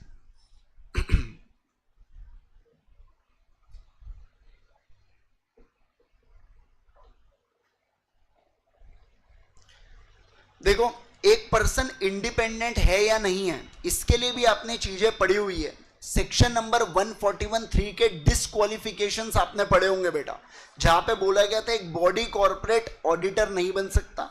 अगर कोई पर्सन है तो अगर वो कंपनी का एम्प्लॉय या ऑफिसर है वो ऑडिटर नहीं बन सकता। फिर ऐसा भी पढ़ा था एक पर्सन, उसका पार्टनर या उसका रिलेटिव अगर इन्वेस्टमेंट या इंटरेस्ट होल्ड करता है कंपनी में, उसके होल्डिंग में, उसके सब्सिडरी में, उसके एसोसिएट में या subsidiary of such holding company में, तो वो ऑडिटर नहीं बन सकता। लेकिन रिलेटिव 1 लाख तक का paid up share capital hold कर सकता है इन सारे ग्रुप कंपनीज में। ऐसा बहुत सारे डिस्क्वालिफिकेशंस पढ़े थे अपन ने, लंबी चौड़ी लिस्ट थी वहां पे। 144 की सर्विसेज पढ़ा था। ये सब क्यों है? ये इसलिए है बेटा ताकि एक ऑडिटर क्या रहना चाहिए? इंडिपेंडेंट रहना चाहिए। आप खुद सोच के देखो, 144 की सर्विसेज में अकाउंटिंग एंड बुक कीपिंग की सर्विसेज वहां पे थी। याद आ रहा है? पहला ही पॉइंट था अकाउंटिंग एंड बुक कीपिंग। तो अगर एक ऑडिटर अकाउंट्स बना रहा है फर्म के और मुझे ही बोला गया कि आप ही आओ ऑडिट करने के लिए, तो आप सही मायने में बताना, जिस फाइनेंशियल स्टेटमेंट्स को मैंने बनाया, क्या मैं ऑडिट करके उसमें गलतियां निकालने वाला हूं? क्या नहीं निकालूंगा। तो मतलब मेरा इंडिपेंडेंस हैम्पर हो रहा है, समझे क्या? तो इंडिपेंडेंस बना रहना चाहिए, उसके लिए क्या आया था, सेक्शन नंबर 141(3) आया था, जहां पे कुछ लोगों को डिस्क्वालिफाइड कर दिया था कि भैया तुम अगर इस कैटेगरी में आ गए ना, भूल जाना, भूल के भी तुम ऑडिट मत करना। समझे क्या आप बात को? ऐसा यहां पे बोला गया था। तो ये जस्ट एक एग्जांपल है जो आप लोगों ने ऑलरेडी पढ़ चुका है। ठीक है, चलिए सर आ जाओ। अब देखो, अब अपन आ जाएंगे अपने डेफिनेशन के ऊपर। आई थिंक सो आपको डेफिनेशन अब एक बार पढ़ के देखो, सारी चीजें समझ गई है क्या? देखिए क्या क्या बोला जा रहा है, an audit is an independent examination. इसको मार्क कर लो, इंपॉर्टेंट डेफिनेशन को, ठीक है ना, एग्जाम के पर्सपेक्टिव व्यू से काफी इंपॉर्टेंट है। देखो क्या, an audit is an independent examination of financial information of an entity. हो सकता है ये प्रॉफिट ओरिएंटेड हो या ना हो, and irrespective of size and legal form, when such an examination is conducted with a view to express an opinion thereon। इसमें किसी को भी कोई दिक्कत बता दो मेरे को भी, इसे किसी को भी कोई दिक्कत, कुछ ऐसा समझ नहीं रहा कि क्या चल रहा है, क्या हो रहा है हमारे साथ? पक्का पक्का आपको याद है अपन क्या पढ़ रहे करके? याद करो बेटा, आपने जन्म लिया था, फिर आपने सीए करने का सोचा था, 10th किया, 12वीं किया, फिर सीए लिया, बराबर, फिर सीए ने आपको लिया, है ना, आइए। फिर ग्रुप 1 और ग्रुप 2 आया इंटरमीडिएट में। ग्रुप 1 आपका हो चुका है, अभी ग्रुप 2 का पेपर नंबर कौन सा चल रहा अपना? 5, उसका चैप्टर नंबर 1, और उसमें अपन पहली डेफिनेशन पढ़ रहे हैं। अभी कितना जबरदस्त रिवीजन हुआ है ना, लाइफ का रिवीजन है बोले। आ जाओ, एनालिसिस पढ़ेंगे, ध्यान दो, यहाँ पे इंपॉर्टेंट नहीं है, कटवा दूंगा बाद में। देखो क्या, सबसे पहली बात, इंडिपेंडेंट एग्जामिनेशन है फाइनेंशियल इंफॉर्मेशन का। इंडिपेंडेंस का मतलब क्या होता है? Judgement of a person is not subordinate to the wishes या direction of other person who might have engaged him. मतलब जिस पर्सन ने ऑडिटर को अपॉइंट किया है, भैया उसकी मत सुनना, आपको जो अच्छा लगे वो करना। समझे क्या आप बात को, है ना? आ जाइए उसके बाद, The auditor should be independent of entities whose financial statements are subject to audit so that he can form an opinion without affected by any influence। तो किसी भी प्रकार से आपको इन्फ्लुएंस में नहीं आना है। याद करो, सेक्शन नंबर 16 या 18 अपन लोगों ने पढ़ा था इंडियन कॉन्ट्रैक्ट एक्ट में, अनड्यू इन्फ्लुएंस के बारे में, याद है? जहां पे एक डोमिनेंट पार्टी होती है, एक वीकर पार्टी होती है, हम अगर उनको इन्फ्लुएंस करते हैं तो वो वीकर पार्टी बोलेंगे अनड्यू इन्फ्लुएंस किया। ये वही तो है बेटा, इन्फ्लुएंस करना, बराबर। तो आपने इन्फ्लुएंस होना है क्या? नहीं सर, इन्फ्लुएंस नहीं होना है। अब देखो, independence increases auditor's ability to act objectively. Objectively का मतलब क्या होता है? पर्पस, जिस पर्पस के लिए आप गए हो ना, उस पर्पस को एनहांस करता है। मतलब आपने नॉट बायस, क्या कहा मैंने, बोलो, आपने बायस नहीं रहना है, ऐसा बोला, without creeping of any biasness. इसी का अर्थ होता है इंडिपेंडेंट होना, यानी कि आप बायस नहीं हो, आपको जो अच्छा लगता है आपने वो जवाब दे दिया। ठीक है, आ जाओ। अब देखो, entities whose financial statement is examined need not necessarily be profit oriented like in case of business. It can be by not for profit organization जैसे NGO या charitable trust. An audit can be in respect of any organization, small, medium या large, इससे भी कोई फर्क नहीं पड़ता, किसी का भी हो सकता है क्या ऑडिट? यस सर, हो सकता है। देखो, further it can be conducted by any entity irrespective of legal structure, जैसे कि proprietorship firm, LLP, private company, भैया किसी का भी आप ऑडिट कर सकते हैं, उसमें भी कोई प्रॉब्लम नहीं है। ये अपन ने ऑलरेडी डेफिनेशन में पढ़ा। और पर्पस क्या है ऑडिट का? कि ये एक्सप्रेस करे किसको? ओपिनियन को। किसके ओपिनियन पे? फाइनेंशियल स्टेटमेंट्स के ओपिनियन पे, ठीक है ना? तो बढ़िया से पेंसिल लो बेटा, पेंसिल ही लेना, पेन मत लेना, और पेंसिल से इसको ऐसा कट कर दो। सर क्यों कट कराए? क्योंकि ऑलरेडी अपन ने पढ़ चुके हैं डेफिनेशन में। तो यहां रीड क्यों कराए? क्योंकि रीड करना, देखो, काटने के लिए रीड करना भी तो जरूरी है ना, नहीं तो कैसे पता चलेगा कि ये कट करना है कि नहीं करना है? समझ रहे बात को मैं जो कह रहा हूं आपके साथ? बेटा अगर काटना है तो रीड करना, रीड करना। आप क्या वाहियात सोचते हो रहे तुम्हारी? चलो सुनिए ना, मैं क्या कह रहा हूं, आओ ध्यान दो। अब बात करूंगा मैं किसके बारे में, सुनो ना और ध्यान दो। अब बात करेंगे, सुनो सुनो सुनो, अपना अगला इंपॉर्टेंट टॉपिक बहुत ही जबरदस्त चालू होने जा रहा है। क्या है? बहुत ही इंटरेस्टिंग और बहुत ही easy. Auditor has to see financial statement does not mislead anybody by ensuring that. मतलब क्या? कि जब ऑडिटर ऑडिट करने जा रहा है ना, तो वो कैसे इंश्योर करेगा कि फाइनेंशियल स्टेटमेंट मिसलीड नहीं कर रहे हैं? मतलब क्या कि अगर मैं ऑडिटर हूं और मैं क्या दे रहा हूं बेटा, मैं कोई ओपिनियन दे रहा हूं, तो आप जरा खुद सोच के बताना मेरे को कि मैं कैसे इंश्योर करूं कि ये फाइनेंशियल स्टेटमेंट अच्छे अच्छे है, इसके अंदर कोई भी बुराइयां नहीं है। मैं कैसे इंश्योर करूंगा इसको? समझ रहे? तो देखो क्या ऑडिटर कैसे इंश्योर करेगा कि फाइनेंशियल स्टेटमेंट परफेक्ट है। आ जाइए, देखना है यहां पे, सुनना, इधर ध्यान दो, स्क्रीन के ऊपर लिखवा देंगे आपको बाद में। देखो क्या सर, जो बुक्स ऑफ अकाउंट्स होते हैं ना, BOA यानी कि क्या, बुक्स ऑफ अकाउंट्स, ये आपके कीवर्ड के इसमें आने वाला है अभी, ठीक है? तो BOA बुक्स ऑफ अकाउंट्स जो आए ना, वो किसके कारण आए होंगे? Entries in the financial statements. मतलब आप ये समझो कि बुक्स ऑफ अकाउंट्स में एंट्रीज की गई होंगी, जर्नल एंट्रीज, जो आपने पढ़ा था बचपन में, जर्नल एंट्रीज। जर्नल एंट्रीज की मदद से ही आपने अकाउंट्स को ड्रॉ किए होंगे। मतलब क्या कि वाउचर आता है, मैं वाउचर को चेक करता हूं, उससे जर्नल एंट्री पास करता हूं, और जर्नल एंट्री की लेजर में पोस्टिंग करता हूं, लेजर से ट्रायल बैलेंस, ट्रायल बैलेंस से फाइनेंशियल स्टेटमेंट। यही दुनिया है अपनी। तो अब देखो क्या इनका क्या कहना है, बुक्स ऑफ अकाउंट्स आपने किससे आना चाहिए? एंट्री से आना चाहिए। यानी कि आपका ट्रायल बैलेंस या लेजर एंट्री से बनना चाहिए, और उसी के मदद से आप अकाउंट्स यानी कि फाइनेंशियल स्टेटमेंट्स को ड्रॉ करेंगे। मान लो मैं एंट्रीज का टोटल करूं, सेल्स का वो 10 लाख आ रहा है, फाइनेंशियल स्टेटमेंट में आपने 20 लाख लिखा। अरे भैया कहां से लिखा, ऐसे कैसे लिखा? तो ऑडिटर को चेक करना है कि एंट्रीज की मदद से ही बुक्स ऑफ अकाउंट्स बने, और बुक्स ऑफ अकाउंट्स की ही मदद से क्या बने? आपके फाइनेंशियल स्टेटमेंट्स बने। अब सवाल बनेगा एंट्री कहां से आएंगी? तो एंट्री आएंगी एविडेंस की मदद से। किसकी मदद से? बोलो, एविडेंस।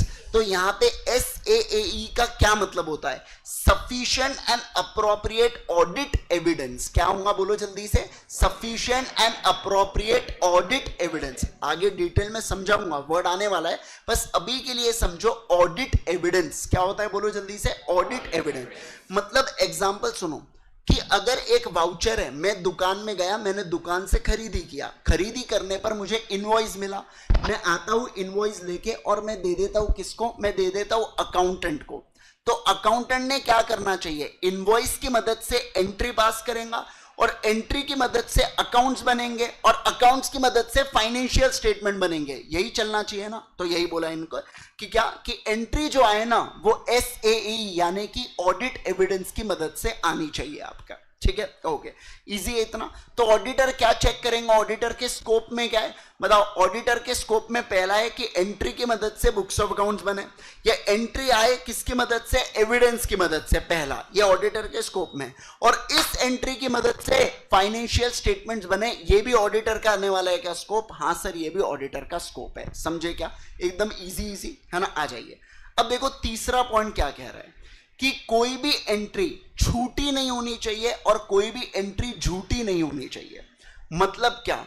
मतलब कि आपका ओमिशन नहीं होना चाहिए, और एरर ऑफ कमीशन भी नहीं होना चाहिए। पढ़ा है क्या रेक्टिफिकेशन ऑफ एरर्स के अंदर?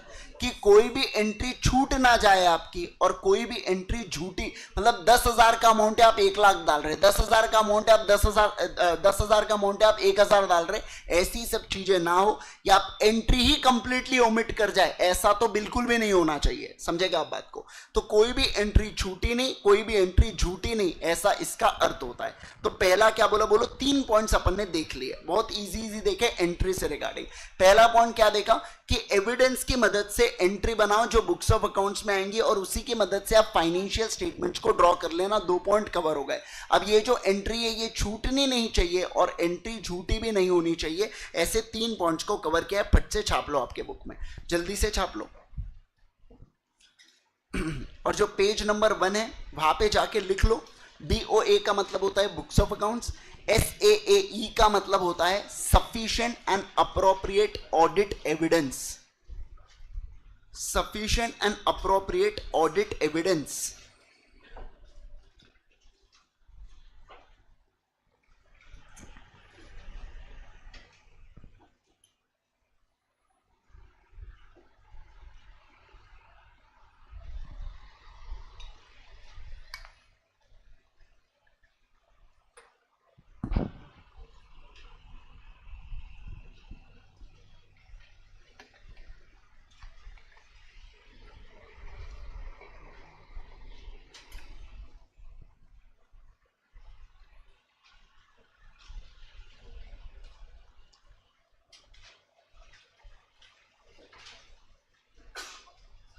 हो गया आप लोगों का? चलो आ जाओ। आओ देखो क्या, अब क्या बोल रखा है, फोकस करना, ध्यान देना। देखो फोर्थ पॉइंट में इनका कहना है कि ऑडिटर इंश्योर करेगा कि एफएस का मतलब क्या होता है, financial statement. Very good. Auditor को इंश्योर करना है कि फाइनेंशियल स्टेटमेंट्स जो है ना ये क्लियर एंड अनएम्बिग्यूअस है। क्या कहा मैंने, बोलो, ये क्लियर एंड अनएम्बिग्यूअस है। आपने एक शब्द सुना होगा, विंडो ड्रेसिंग ऑफ अकाउंट्स, सुना है क्या ऐसा? विंडो ड्रेसिंग ऑफ अकाउंट्स यानी कि क्या, जो स्टेट आपका नहीं है फाइनेंशियल स्टेटमेंट में, जबरदस्ती आप उस स्टेट को दर्शाते हो तो उसे बोला जाता है विंडो ड्रेसिंग ऑफ अकाउंट्स। तो ऐसी चीजें नहीं चाहिए भैया। आपका फाइनेंशियल स्टेटमेंट जो है ना वो क्लियर एंड अनएम्बिग्यूअस हो। क्या हो, बोलो, क्लियर एंड अनएम्बिग्यूअस हो। इसलिए तो नोट्स ऑफ अकाउंट्स बनवाते हैं कि ऊपर, जैसे कि मान लो आप बताते हो क्लोजिंग स्टॉक है हमारा, ठीक है ना, क्लोजिंग स्टॉक मान लो 1 लाख रुपए है, ठीक है। तो ऐसे केस के अंदर आपने किससे कैलकुलेट किया, लीफो से किया, फीफो से किया या वेटेड एवरेज से किया? लीफो से किया तो अलाउड नहीं होता है, पर फीफो और वेटेड एवरेज आप प्रयोग कर सकते हैं। अब समझ रहे? अब इसके बारे में क्लियरली आप नोट्स टू अकाउंट्स के अंदर बताओ। मतलब क्या कि आपके फाइनेंशियल स्टेटमेंट्स क्या होंगे, अनएम्बिग्यूअस होंगे। क्या होंगे, बोलो, एरर फ्री। क्या होने चाहिए, बोलो, एरर फ्री। और किसी भी प्रकार की कठिनाई नहीं होनी चाहिए आपके फाइनेंशियल स्टेटमेंट्स को देखने में। Okay sir. उसके बाद देखो, जो फाइनेंशियल स्टेटमेंट्स के अंदर अमाउंट है ना, ये प्रॉपर तरीके से क्लासिफाइड, डिस्क्राइब और डिस्क्लोज होना चाहिए एज पर एएस यानी कि अकाउंटिंग स्टैंडर्ड। एएस के हिसाब से क्लासिफाई हो, डिस्क्राइब हो और डिस्क्लोज हो। आप लोगों ने पढ़ा है कि कैपिटल एक्सपेंडिचर को कैपिटलाइज करो, आपने पढ़ा होगा ना। मशीनरी को पुट टू यूज करने तक का खर्चा डेबिट होता है मशीनरी अकाउंट में। बताइए मुझे जल्दी से, है ना? यस। तो अब ये क्या हुआ कि पुट टू यूज करने तक का खर्चा कैपिटलाइज करो। ये किसने बोला? एएस ने बोला, तभी तो हम लोग करते हैं ना बेटा। तो प्रॉपर क्लासिफाई हुआ, यानी कि कैपिटल एक्सपेंडिचर है तो आप डेबिट करो असेट में और बाद में आप क्या लेना, डिप्रिसिएशन। लेकिन सर मशीनरी के चुटुर पुटुर खर्चे, रिपेयर एंड मेंटेनेंस के खर्चे, क्या ये आप डेबिट करते जाते हो क्या मशीनरी में? नहीं, आप जिस साल का खर्चा उसी साल में डेबिट मार देते हो। तो इसे बोला जाता है रेवेन्यू एक्सपेंडिचर। तो रेवेन्यू एक्सपेंडिचर उसी साल के पीएनएल में आना चाहिए। ये कौन इंश्योर करेगा? ऑडिटर। देखो एक बात मैं बता दूं, मेरा काम फाइनेंशियल स्टेटमेंट्स को बनाना होता है क्या? नहीं। चैप्टर नंबर 9 ऑडिट में आपने पढ़ा है कि books of accounts, financial statement सब कुछ प्रिपेयर कौन करता है? मैनेजमेंट ऑफ द कंपनी करता है। भैया मेरा काम है, मैं आके चेक करूंगा कि ये books of accounts against the given parameters अच्छे से बनाए गए हैं या अच्छे से नहीं बनाए गए हैं। केवल मेरा उतना काम है चेक करने का।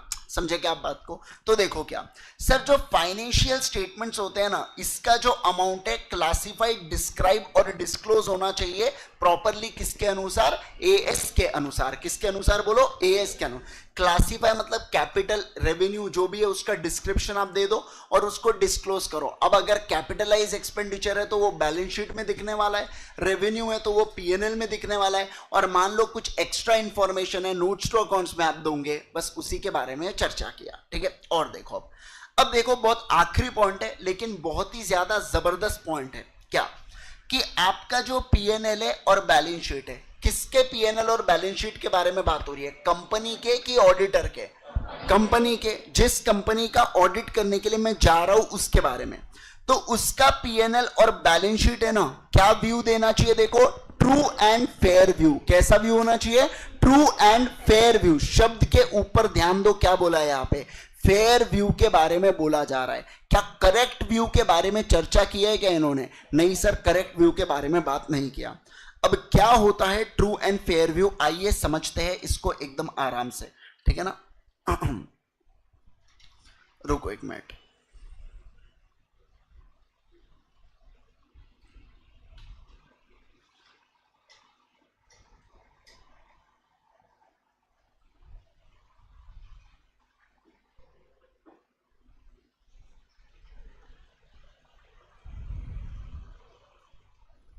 हाँ चलो और ध्यान दो।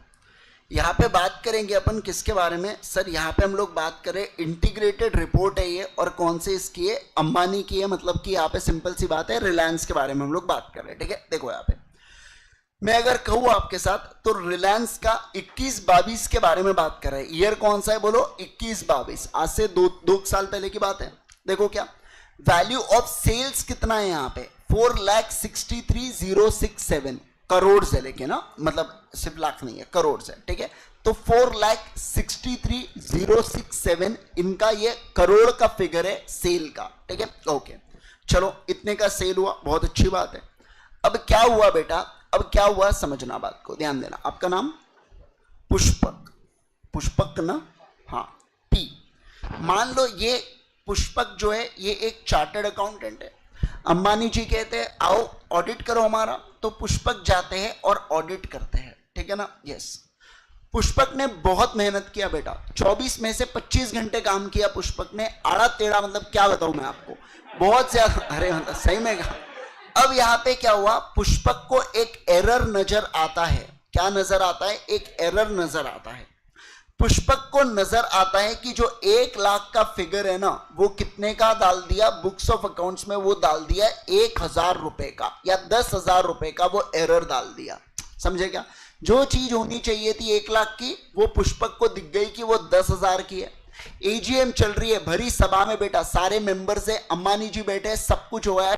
पुष्पक खड़ा होता है और पुष्पक कहता है रुको अंबानी जी, मुझे क्या दिखा है, एक आपके फाइनेंशियल स्टेटमेंट में एक एरर दिखा है, एक गलती नजर आई है। आप जो बोल रहे हो ना true and fair, true and fair, वो ट्रू एंड फेयर नहीं है, वो गलत है, आपके फाइनेंशियल स्टेटमेंट में एरर है। अंबानी जी ने पूछा बता कितने का एरर है। पुष्पक ने कहा पूरे 90,000 से आपका जो सेल्स है ना, वो आपने कम बताया है। सेल हुआ था 1 लाख का, आपने 10,000 का बताया, ये गलती है। मुझे बताइए यहां पे अंबानी के साथ बाकी मेंबर्स भी पुष्पक को मारेंगे कि नहीं मारेंगे? क्यों मारेंगे? क्योंकि यहां पे अमाउंट किसकी चल रही है, 4,63,067 करोड़ की चल रही है, 7 जीरो उसके आगे। और पुष्पक किसके बारे में बात कर रहा है, 90,000 के बारे में बात कर रहा है। अब समझ रहे क्या, मतलब मैं कहना क्या चाह रहा हूं कि अमाउंट के व्यू से क्या ये एरर कोई मायने रखता है क्या? नहीं, ऐसे छोटे मोटे एरर तो आते ही रहेंगे। हां, लेकिन अगर ऐसा होता कि 1 लाख करोड़, क्या कहा मैंने, बोलो 1 लाख करोड़ के सेल्स ही फेक होते, तो यहां पे क्या फर्क पड़ता, क्या बहुत फर्क पड़ता। समझ रहे आप बात को, मतलब कहीं ना कहीं मैं कहता कि वो ट्रू एंड फेयर नहीं है। इसलिए बेसिकली क्या होता है कि ऑडिटर को जो ओपिनियन देना होता है ना, वो ट्रू एंड फेयर देना पड़ता है। अगर ट्रू एंड करेक्ट ओपिनियन दिया जाता ना, तो इसका मतलब क्या होता है, 100% तरीके से आपके जो बुक्स ऑफ अकाउंट्स है ना, वो एक्यूरेट है। समझ रहे, लेकिन मैं ट्रू एंड फेयर बोलूं, इसका अर्थ यह होता है कि मोटा मोटी तौर पर, मटेरियल तौर पर मेरे फाइनेंशियल स्टेटमेंट में कोई गलतियां नहीं है। हां, अगर छोटी मोटी गलतियां मिल भी जाए तो तुम खुश रह लेना, हमें कोई प्रॉब्लम नहीं। समझे आप बात को, मतलब गलती हो सकता है कि मिले आपको, लेकिन वो गलती ऐसी भी नहीं होंगी कि वो आपके ओपिनियन को बदल दे। इसलिए उसे बोला जाता है ट्रू एंड फेयर व्यू। क्या बोला जाता है, बोलो जल्दी से, ट्रू एंड फेयर व्यू। तो ऑडिटर कैसा ओपिनियन देता है, ट्रू एंड फेयर ओपिनियन देता है। कैसा देता है, बोलो, ट्रू एंड फेयर ओपिनियन देता है। फाइनेंशियल स्टेटमेंट को लेके करेक्ट देता है क्या वो? नहीं सर, करेक्ट ओपिनियन वो नहीं देता। क्या आप बात को समझे? सारे लोग बोलो जल्दी से, मुझे क्या बात को समझ गए क्या? एक बार क्विकली रिपीट करेंगे कि ऑडिटर का क्या क्या स्कोप है, जरा याद करने की कोशिश करना। सबसे पहला देखो, मैं लेता हूं ऑडिट एविडेंस, उसकी मदद से एंट्री पास करता हूं। एंट्री की मदद से बुक्स ऑफ अकाउंट्स, उसी की मदद से फाइनेंशियल स्टेटमेंट्स आने चाहिए। 2 पॉइंट आपके कवर हो गए। तीसरा पॉइंट क्या कहते हैं, देखो, वो एंट्री में छूटी नहीं और झूठी नहीं, ये कोई एंट्रीज नहीं होनी चाहिए। फिर 3 बात जो है ना, ये तीनों फाइनेंशियल स्टेटमेंट्स के रिगार्डिंग बातें हैं।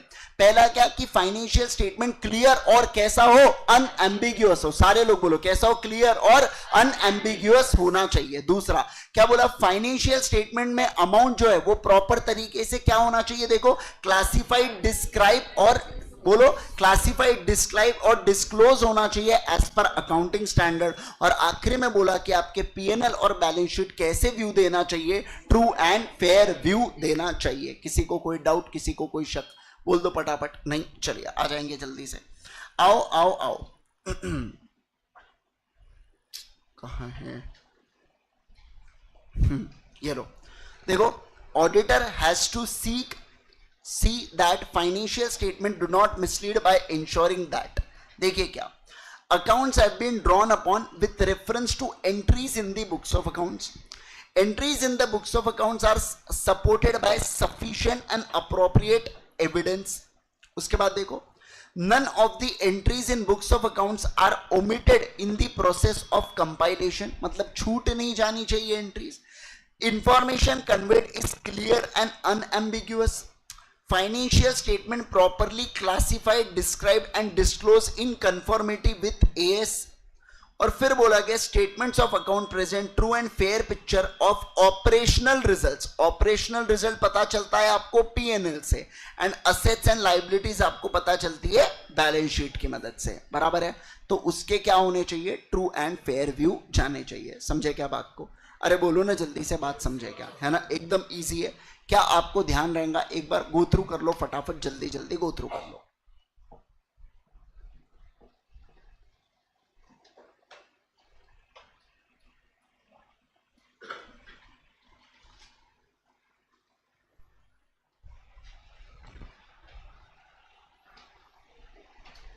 किसी को कोई डाउट है पूछ लो.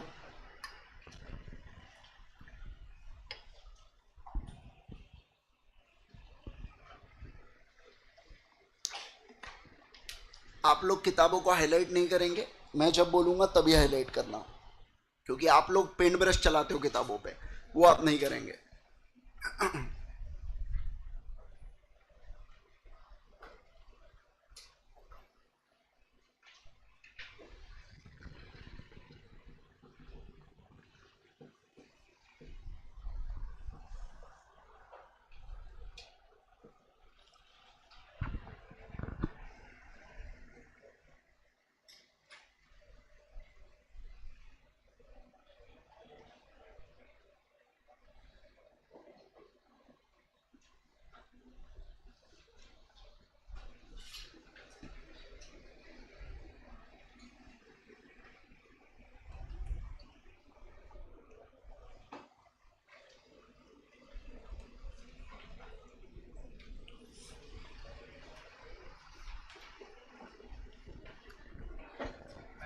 चलो हो गया, आ जाओ जल्दी से.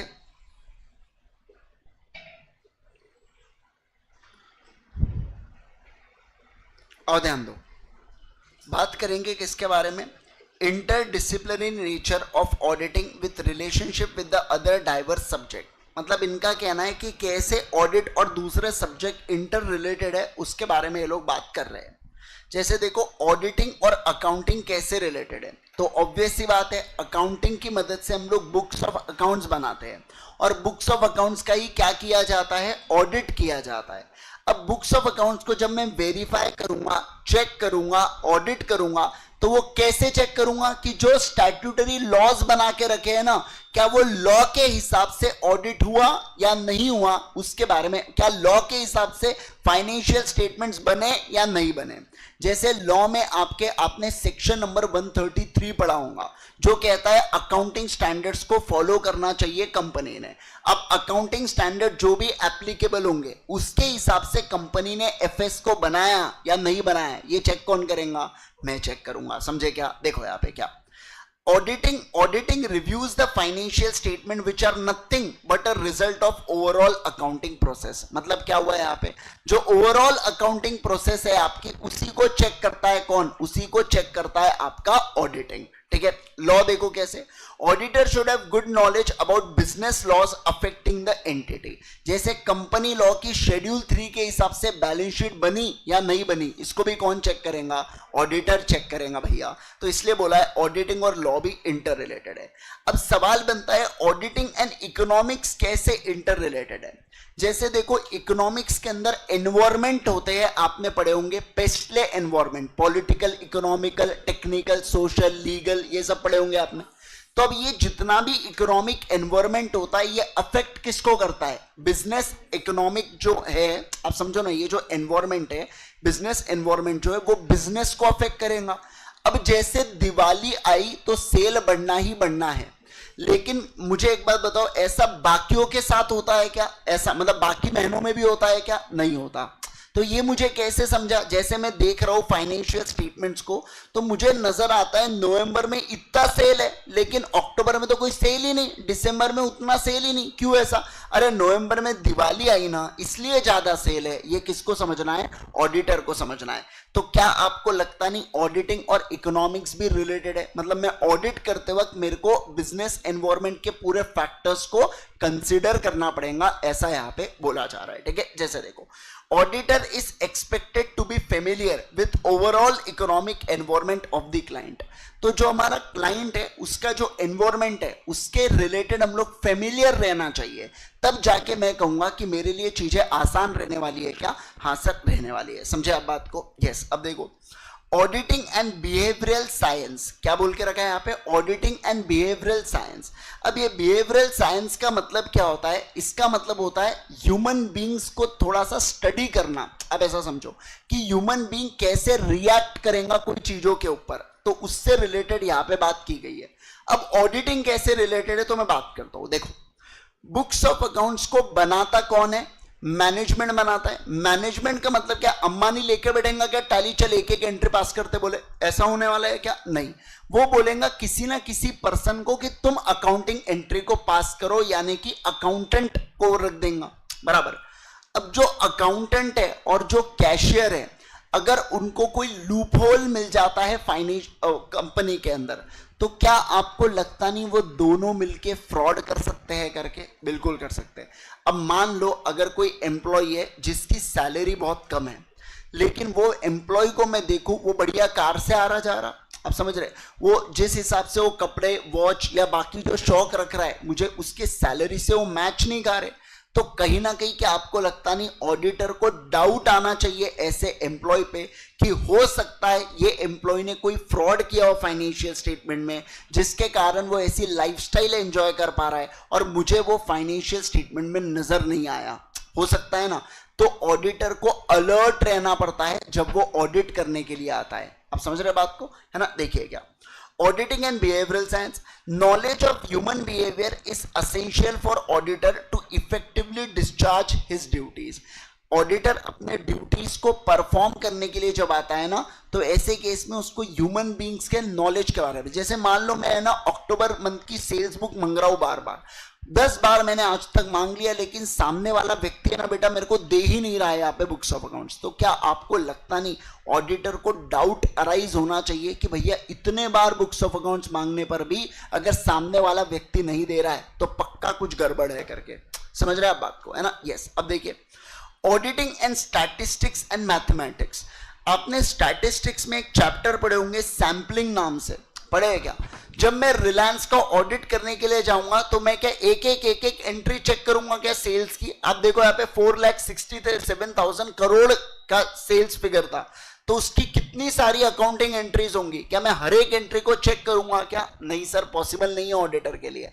ऑडिटर क्या करेगा, कुछ हैंडफुल ऑफ एंट्रीज लेगा और उसको स्टार्ट से लेके एंड तक चेक करेगा, जिसके बेसिस पर वो जजमेंट बनाता है पूरे फाइनेंशियल स्टेटमेंट्स के ऊपर। तो इसलिए बोला गया कि स्टैटिस्टिकल और अकाउंटिंग है ना, ये भी क्या है, रिलेटेड है। मतलब स्टैटिस्टिक का प्रयोग करते हो, मैथमेटिकल कैलकुलेशन का, प्रोबेबिलिटी का प्रयोग करते हो, किस चीज के लिए बेटा? इस चीज के लिए, ऑडिटिंग करने के लिए। देखो यहां पे क्या, auditor is also expected to have knowledge of statistical sampling, meaningful conclusion and mathematics for verification of inventories. Okay, अब देखो यहाँ पे ऑडिटिंग एंड डेटा प्रोसेसिंग।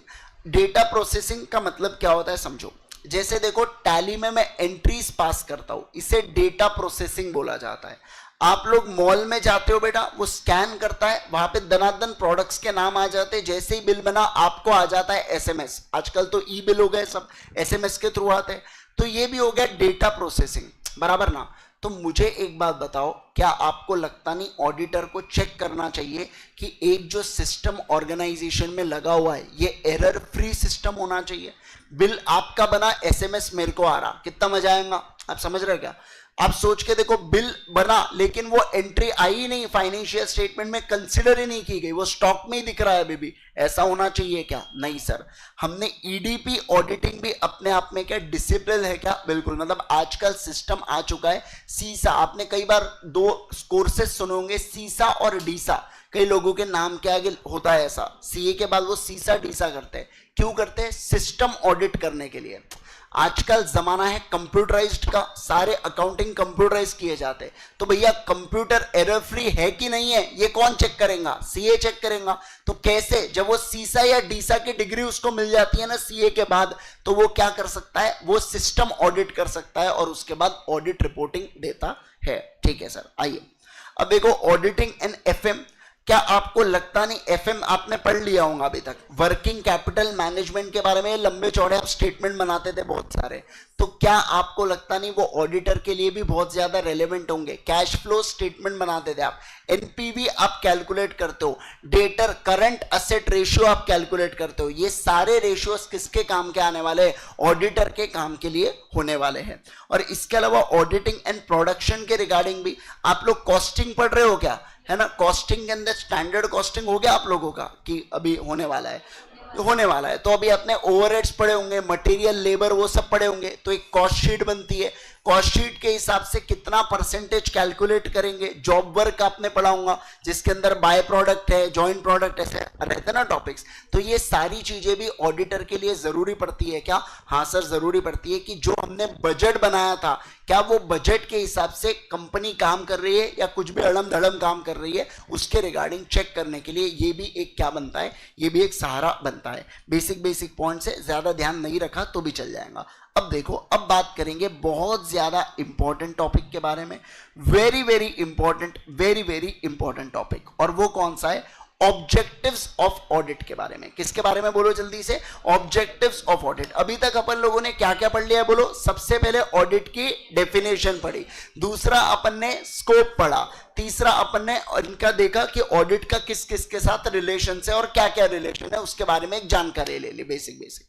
अब देखो क्या, अब बात करेंगे ऑब्जेक्टिव ऑफ ऑडिट के बारे में। किसके बारे में बोलो? ऑब्जेक्टिव ऑफ ऑडिट के बारे में। ठीक है, आ जाइए। देखो सर, ऑडिट के क्या ऑब्जेक्टिव है? ऑडिट के क्या ऑब्जेक्टिव है? ऑब्जेक्टिव ऑफ ऑडिट क्या है? देखिए, ऑडिट के दो ऑब्जेक्टिव है। कितने ऑब्जेक्टिव है बोलो जल्दी से? दो ऑब्जेक्टिव है। मतलब क्या? एक ऑडिटर एंटिटी में जाता है और उसकी स्कोप के अंदर जितनी चीजें है बेटा उसको परफॉर्म करता है, तो ऑब्वियस सी बात है उसका मतलब उसका ऑब्जेक्टिव क्या है? ये सारी चीजों को ऑब्जेक्टिव क्या है ये भी तो है ना, पर्पस क्या है, क्यों ऑडिटर ये सब कर रहा है? तो दो चीजों के लिए।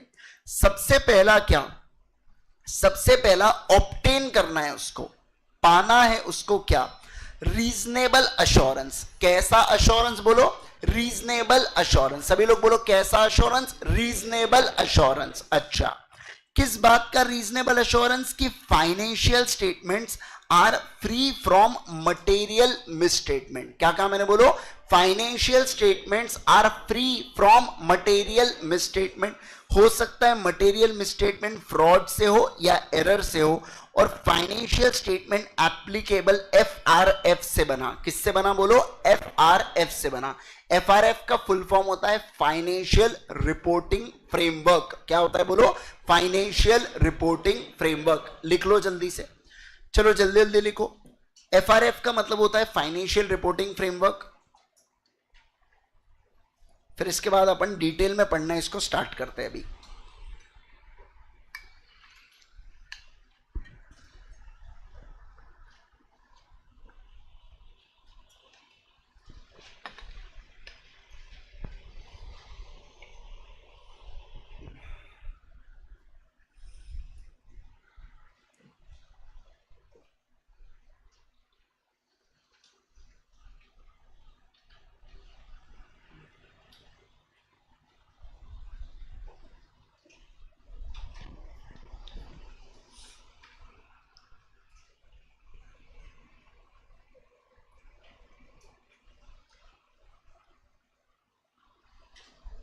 चलो समझना, ध्यान दो। ऑब्जेक्टिव्स ऑफ ऑडिटर में दो बातें होती है। पहला होता है ऑब्टेन करो रीजनेबल अश्योरेंस। क्या ऑब्टेन करो बोलो? Reasonable assurance. रीजनेबल अश्योरेंस का मतलब होता है अच्छा खासा भरोसा। क्या मतलब होता है बोलो? अच्छा खासा भरोसा।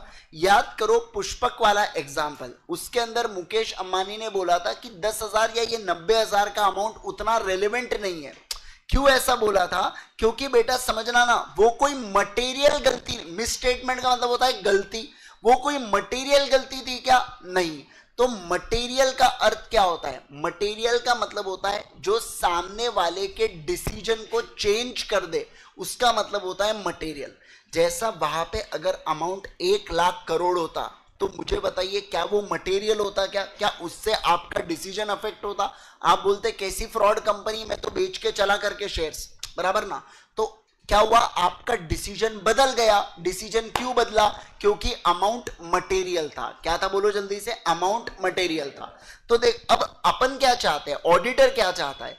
ऑडिटर ये चाहता है कि जब मैं फाइनेंशियल स्टेटमेंट्स का ऑडिट करूं ना, तो ऑडिट करने के बाद मैं जो ओपिनियन दूं, तो ओपिनियन ऐसा दूं कि मुझे अच्छा खासा भरोसा है, रीजनेबल अश्योरेंस है। क्योंकि मैं कैसा ओपिनियन देता हूं? ट्रू एंड फेयर व्यू देता हूं। अगर मैं ट्रू एंड करेक्ट व्यू देता तो मुझे एब्सोल्यूट ओपिनियन देना पड़ता। एब्सोल्यूट ओपिनियन मतलब 100% भरोसा मुझे बताना पड़ता। लेकिन रीजनेबल अश्योरेंस का मतलब होता है high level of assurance but not absolute assurance. Percentage में हम डिफाइन नहीं कर सकते इसको। इसका मतलब होता है हाई लेवल ऑफ अश्योरेंस कि बस मटेरियल मिसस्टेटमेंट नहीं मिलेंगे आपको। ठीक है, तो देखो क्या रीजनेबल अश्योरेंस की फाइनेंशियल स्टेटमेंट्स आर क्या होना चाहिए? फ्री फ्रॉम कैसा? Material misstatement. मतलब देखो ऑडिटर का क्या कहना है, गलतियां होंगी लेकिन ऐसी गलती नहीं होंगी जिससे आपके ओपिनियन बदल जाए, ऐसा ऑडिटर बोलना चाहता है, और कुछ नया नहीं है। ठीक है, आ जाइए। और क्या कहेंगे वो कि जो हमने फाइनेंशियल स्टेटमेंट्स बनाए ना, ये FRF के अनुसार बनाए हैं। इसी का अर्थ क्या होता है कि फाइनेंशियल रिपोर्टिंग फ्रेमवर्क, आप लोगों ने पढ़ा होगा शेड्यूल 3 के हिसाब से बैलेंस शीट बनाई जाती है कंपनीज एक्ट में। तो शेड्यूल 3 फाइनेंशियल रिपोर्टिंग फ्रेमवर्क है। क्या है बोलो? फाइनेंशियल रिपोर्टिंग फ्रेमवर्क है। मतलब फ्रेमवर्क का मतलब होता है ढांचा, ठीक है ना? तो फाइनेंशियल रिपोर्टिंग का मतलब होता है फाइनेंशियल्स को रिपोर्ट करने का ढांचा। मतलब क्या? जैसे शेड्यूल 3 है कंपनीज के लिए, इजी इजी एकदम, है ना? तो FRF शब्द देखो ना कितना भारी, फाइनेंशियल रिपोर्टिंग फ्रेमवर्क, और मतलब क्या? शेड्यूल 3 के हिसाब से फाइनेंशियल स्टेटमेंट बनना चाहिए आपके, बराबर ना? तो क्या FRF जहां पे भी आपने कीवर्ड लिखा है ना FRF, वहां पे लिख दो schedule 3 for companies, schedule 3 for companies, ऐसा लिख दो वहां पे।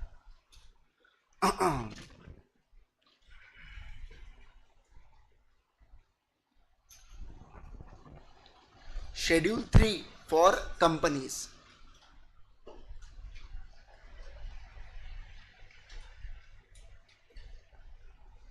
Schedule 3 for companies.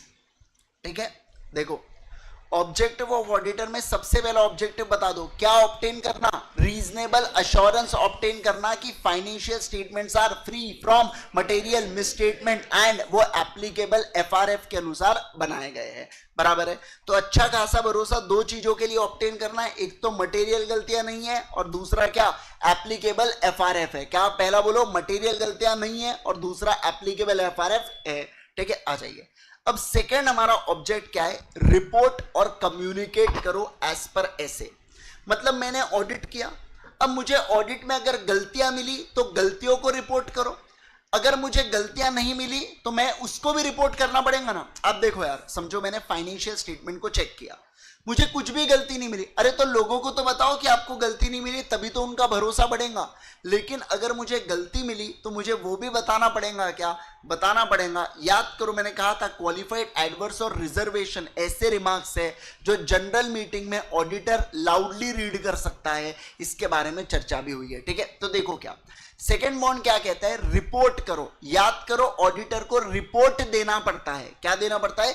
रिपोर्ट देना पड़ता है फाइनेंशियल स्टेटमेंट के रिगार्डिंग। प्यार से उसको ऑडिट रिपोर्ट बोला जाता है। क्या बोला जाता है बोलो? Audit report.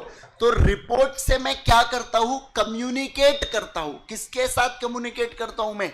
इंटेंडेड यूजर्स के साथ। और उनका क्या बढ़ाता हूं? कॉन्फिडेंस बढ़ाता हूं। क्या बढ़ाता हूं? बोलो, कॉन्फिडेंस बढ़ाता हूं। तो जो भी मैंने ऑडिट किया ना, उसको मैं रिपोर्ट करूंगा और कम्युनिकेट करूंगा। और किसके अनुसार करूंगा? SA के अनुसार। किसके अनुसार? बोलो, SA के अनुसार। जैसे देखो, फाइनेंशियल स्टेटमेंट्स को बनाने के लिए लगते हैं अकाउंटिंग स्टैंडर्ड्स, उसी प्रकार से ऑडिट रिपोर्ट या ऑडिट करने के लिए फॉलो किए जाते हैं क्या? Standards on auditing. क्या किए जाते हैं? बोलो, स्टैंडर्ड्स ऑन ऑडिटिंग। क्या आप बात को समझ रहे हैं मैं जो कह रहा हूं? तो स्टैंडर्ड्स ऑन ऑडिटिंग क्यों बनता है? मतलब किस पे लगता है? तो आपको अगर सवाल आया कि स्टैंडर्ड ऑन ऑडिटिंग किस पे लगता है, तो किस पे लगेगा? ऑडिटर पे कि अकाउंटेंट पे? ऑडिटर पे। AS किसके ऊपर लगते हैं? कंपनी के ऊपर लगेंगे। अकाउंटेंट नहीं, मतलब कंपनी के ऊपर लगेंगे, ठीक है। लेकिन स्टैंडर्ड ऑन ऑडिटिंग किसके ऊपर लगेंगे? ऑडिटर के ऊपर लगेंगे। भैया किसके ऊपर लगेंगे? बोलो जल्दी से। ऑडिटर के ऊपर लगने वाले हैं, इस बात का ध्यान रखो। चलो सर, देखो क्या दो प्रकार के ऑब्जेक्टिव्स होते हैं, एक बार फटाफट क्विकली बच्चों बता देंगे। देख के बोलो। सबसे पहला क्या है? सभी लोग बोलेंगे एक सुर में एक ताल में। क्या है पहला? ऑब्टेन करो रीजनेबल अश्योरेंस की financial statements are free from material misstatement whether due to fraud या एरर। अब फ्रॉड का मतलब क्या होता है? जो जानबूझ के गलती किया जाए। और एरर का मतलब क्या होता है? अनजाने में जो गलती हो जाए वो एरर कहलाया जाता है, ठीक है। अब एप्लीकेबल FRF, तो फर्क नहीं पड़ता जानबूझ के हुआ या अनजाने में हुआ। भैया क्या नहीं होना चाहिए? मटेरियल मिसस्टेटमेंट नहीं होना चाहिए। क्या आप बात को समझे? Yes sir. और दूसरा क्या बोला गया? रिपोर्ट और कम्युनिकेट करो एज पर SA। क्या बोला? बोलो, रिपोर्ट और कम्युनिकेट करो as per SA। Okay sir, चलो आओ ध्यान दो। यहां पे क्या कह रहा हूं, देखिए सर, रीजनेबल एश्योरेंस और एब्सोल्यूट एश्योरेंस के बीच का डिफरेंस। एब्सोल्यूट एश्योरेंस का मतलब क्या होता है? 100% भरोसा। और रीजनेबल एश्योरेंस का मतलब क्या होता है? अच्छा खासा भरोसा, मतलब हाई लेवल। और ये कंप्लीट गारंटी होता है। ये होता है हाई लेवल ऑफ एश्योरेंस। क्या होता है? बोलो, high level of assurance but not complete assurance, ठीक है। और ये होता है कंप्लीट एश्योरेंस, ठीक है सर। अब देखो क्या अगला पॉइंट। अच्छा, ये आप लिख लो एक बार, दोनों के बीच का वो डिफरेंस लिख लो।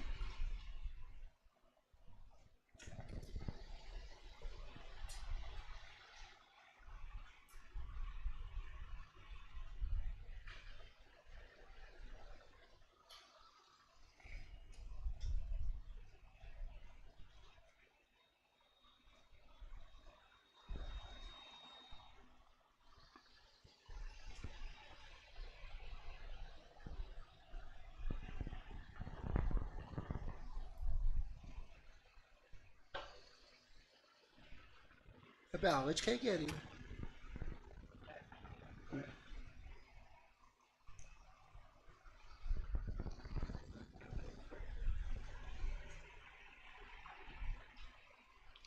हो गया इतना आपका?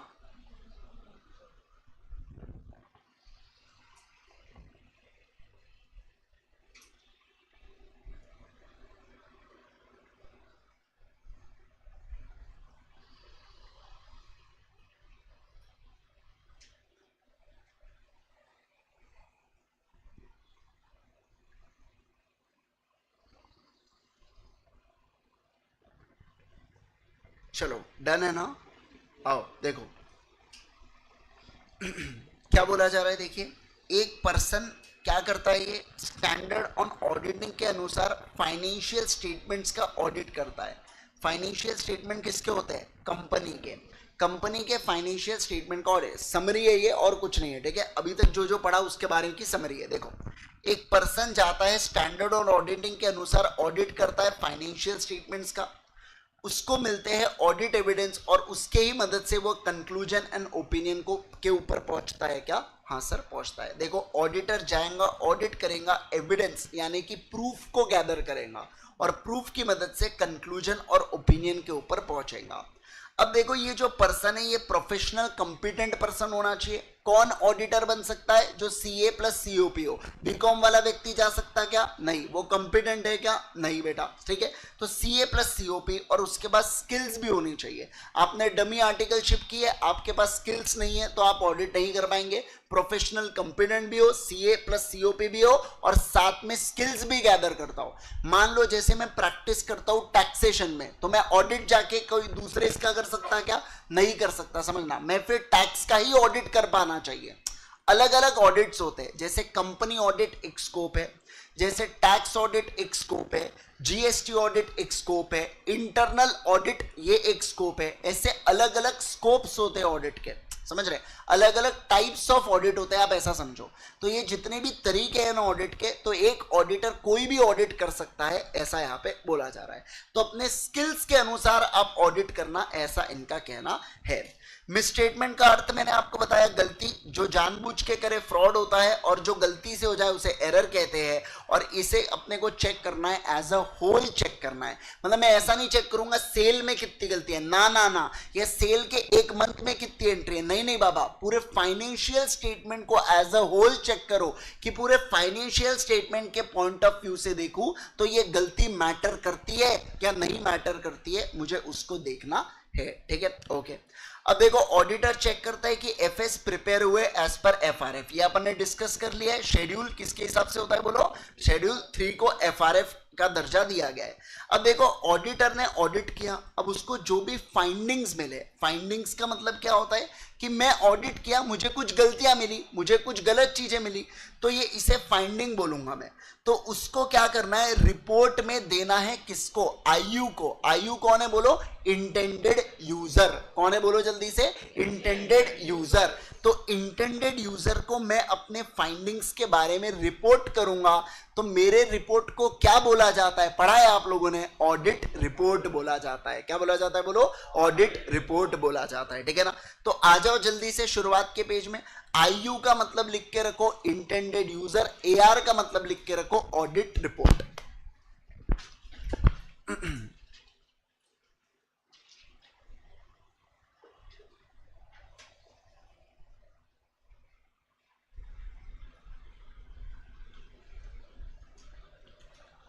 इसको रीड मैं कल करा दूंगा, क्योंकि आपका फिर अभी ब्रेक का टाइम हो जाता है ना। लेकिन उससे पहले एक छोटा सा रिवीजन कर लेंगे एकदम स्पीड में। 2 मिनट है अपने पास, एग्जैक्ट 2 मिनट में रिवीजन कर लेंगे, ठीक है। आ जाओ। सबसे पहले देखो अपन ने क्या पढ़ा था। सबसे पहले सर पढ़ा था अपन ने ऑडिट की डेफिनेशन। साथ में बोलेंगे audit is an independent examination of financial information of any entity whether profit oriented or not, irrespective of size and legal form. और व्यू क्या होता है अपना? To express an opinion thereon, ठीक है सर। फिर अपन ने पढ़ा था इंश्योर। ऑडिटर को इंश्योर करना है। क्या चीज को इंश्योर करना है बोलो? कि एंट्री किससे आए? एविडेंस की मदद से एंट्री आए, एंट्री की मदद से बुक्स ऑफ अकाउंट्स बने, बुक्स ऑफ अकाउंट्स की मदद से एफएस बने। ये 2 पॉइंट हुए। कोई भी एंट्री छूटी नहीं, कोई भी एंट्री झूठी नहीं। एफएस के अब 3 पॉइंट्स बचे हुए हैं। पहला क्या? क्लियर एंड अनएम्बिगुअस होना चाहिए। एफएस में जो अमाउंट है वो प्रॉपर तरीके से क्लासिफाइड, डिस्क्राइब, डिस्क्लोज करो एज पर एएस। और फाइनेंशियल स्टेटमेंट और बैलेंस शीट कैसा व्यू देना चाहिए? True and fair view. कैसा? ट्रू एंड फेयर व्यू, है ना। करेक्ट व्यू बोला क्या? ना ना। ऑब्जेक्टिव्स 2 होते हैं। कौन से बताओ? टू ऑब्टेन रीजनेबल अश्योरेंस कि financial statements are free from material misstatement, और दूसरा एज पर एप्लीकेबल एफआरएफ बना है। दूसरे तरफ क्या देखा? Report and communicate as per SA, है ना। ऐसा बोल रखा है, समझे बात को। आज इतना ही पढ़ा अपन ने। आज मेजॉरिटी अपने 2 टॉपिक्स कवर हुए। ऑब्जेक्टिव वाला इंपॉर्टेंट है और डेफिनेशन भी इंपॉर्टेंट है। होमवर्क लिख के रखो। Question number 1 of question bank, ये आपका होमवर्क है आज का, ठीक है ना। लिख के प्रैक्टिस करेंगे। किसके अंदर बताइए? बुक के अंदर, ठीक है ना। क्या नहीं बोलो ना। 100 पेजेस की बुक में लिखना है। जितने भी क्वेश्चन एंड आंसर्स लिखेंगे वो 100 पेजेस की बुक में, और इधर साइड अपने ये सिर्फ प्रैक्टिस करना है। घर पे एक बार आराम से अपने नोट से रिवाइज करना, खुद से लिखना आंसर, देखना कितना रिकलेक्ट होता है करके, है ना। और उसका लिखना, टूटा फूटा लिखना, कुछ भी लिखो, लेकिन खुद से प्रैक्टिस करो। हो सकता है पहले दिन नहीं जमे, पक्की बात बता दूं 15 से 16वें दिन के अंदर आराम से आंसर को लिख पाएंगे आप। बस रोज जितना बोल रहा हूं मेरे साथ करते हुए चलो। ऑडिट जब मेरा 15 अगस्त तक टारगेट है कंप्लीट करने का, तो 15 अगस्त को आपको भी आजादी मिल जाएंगी ऑडिट से, और ये भी, ठीक है। तो ऐसे केस में बस इतना आपको बस साथ साथ में जितना पढ़ा रहा हूं उतना पढ़ना। क्या होगा, एक साथ अगर ऑडिट का बर्डन आ गया ना, होता नहीं बेटा पढ़ के रोज, लेकिन थोड़े थोड़े पेजेस पढ़ते रहोगे ना, आराम से कंप्लीट होंगे और पता भी नहीं चलेगा। मेन क्या है, आखिरी सब्जेक्ट भी है आपका, तो आप पढ़ोगे उसके बाद सीधा सेल्फ रिवीजन पे चले जाएंगे, तो आपको अच्छे से रिकलेक्ट रहेगा सब्जेक्ट। समझ रहे हैं आप बात को, है ना। चलिए guys, thank you so much once again, bye bye, take care everyone.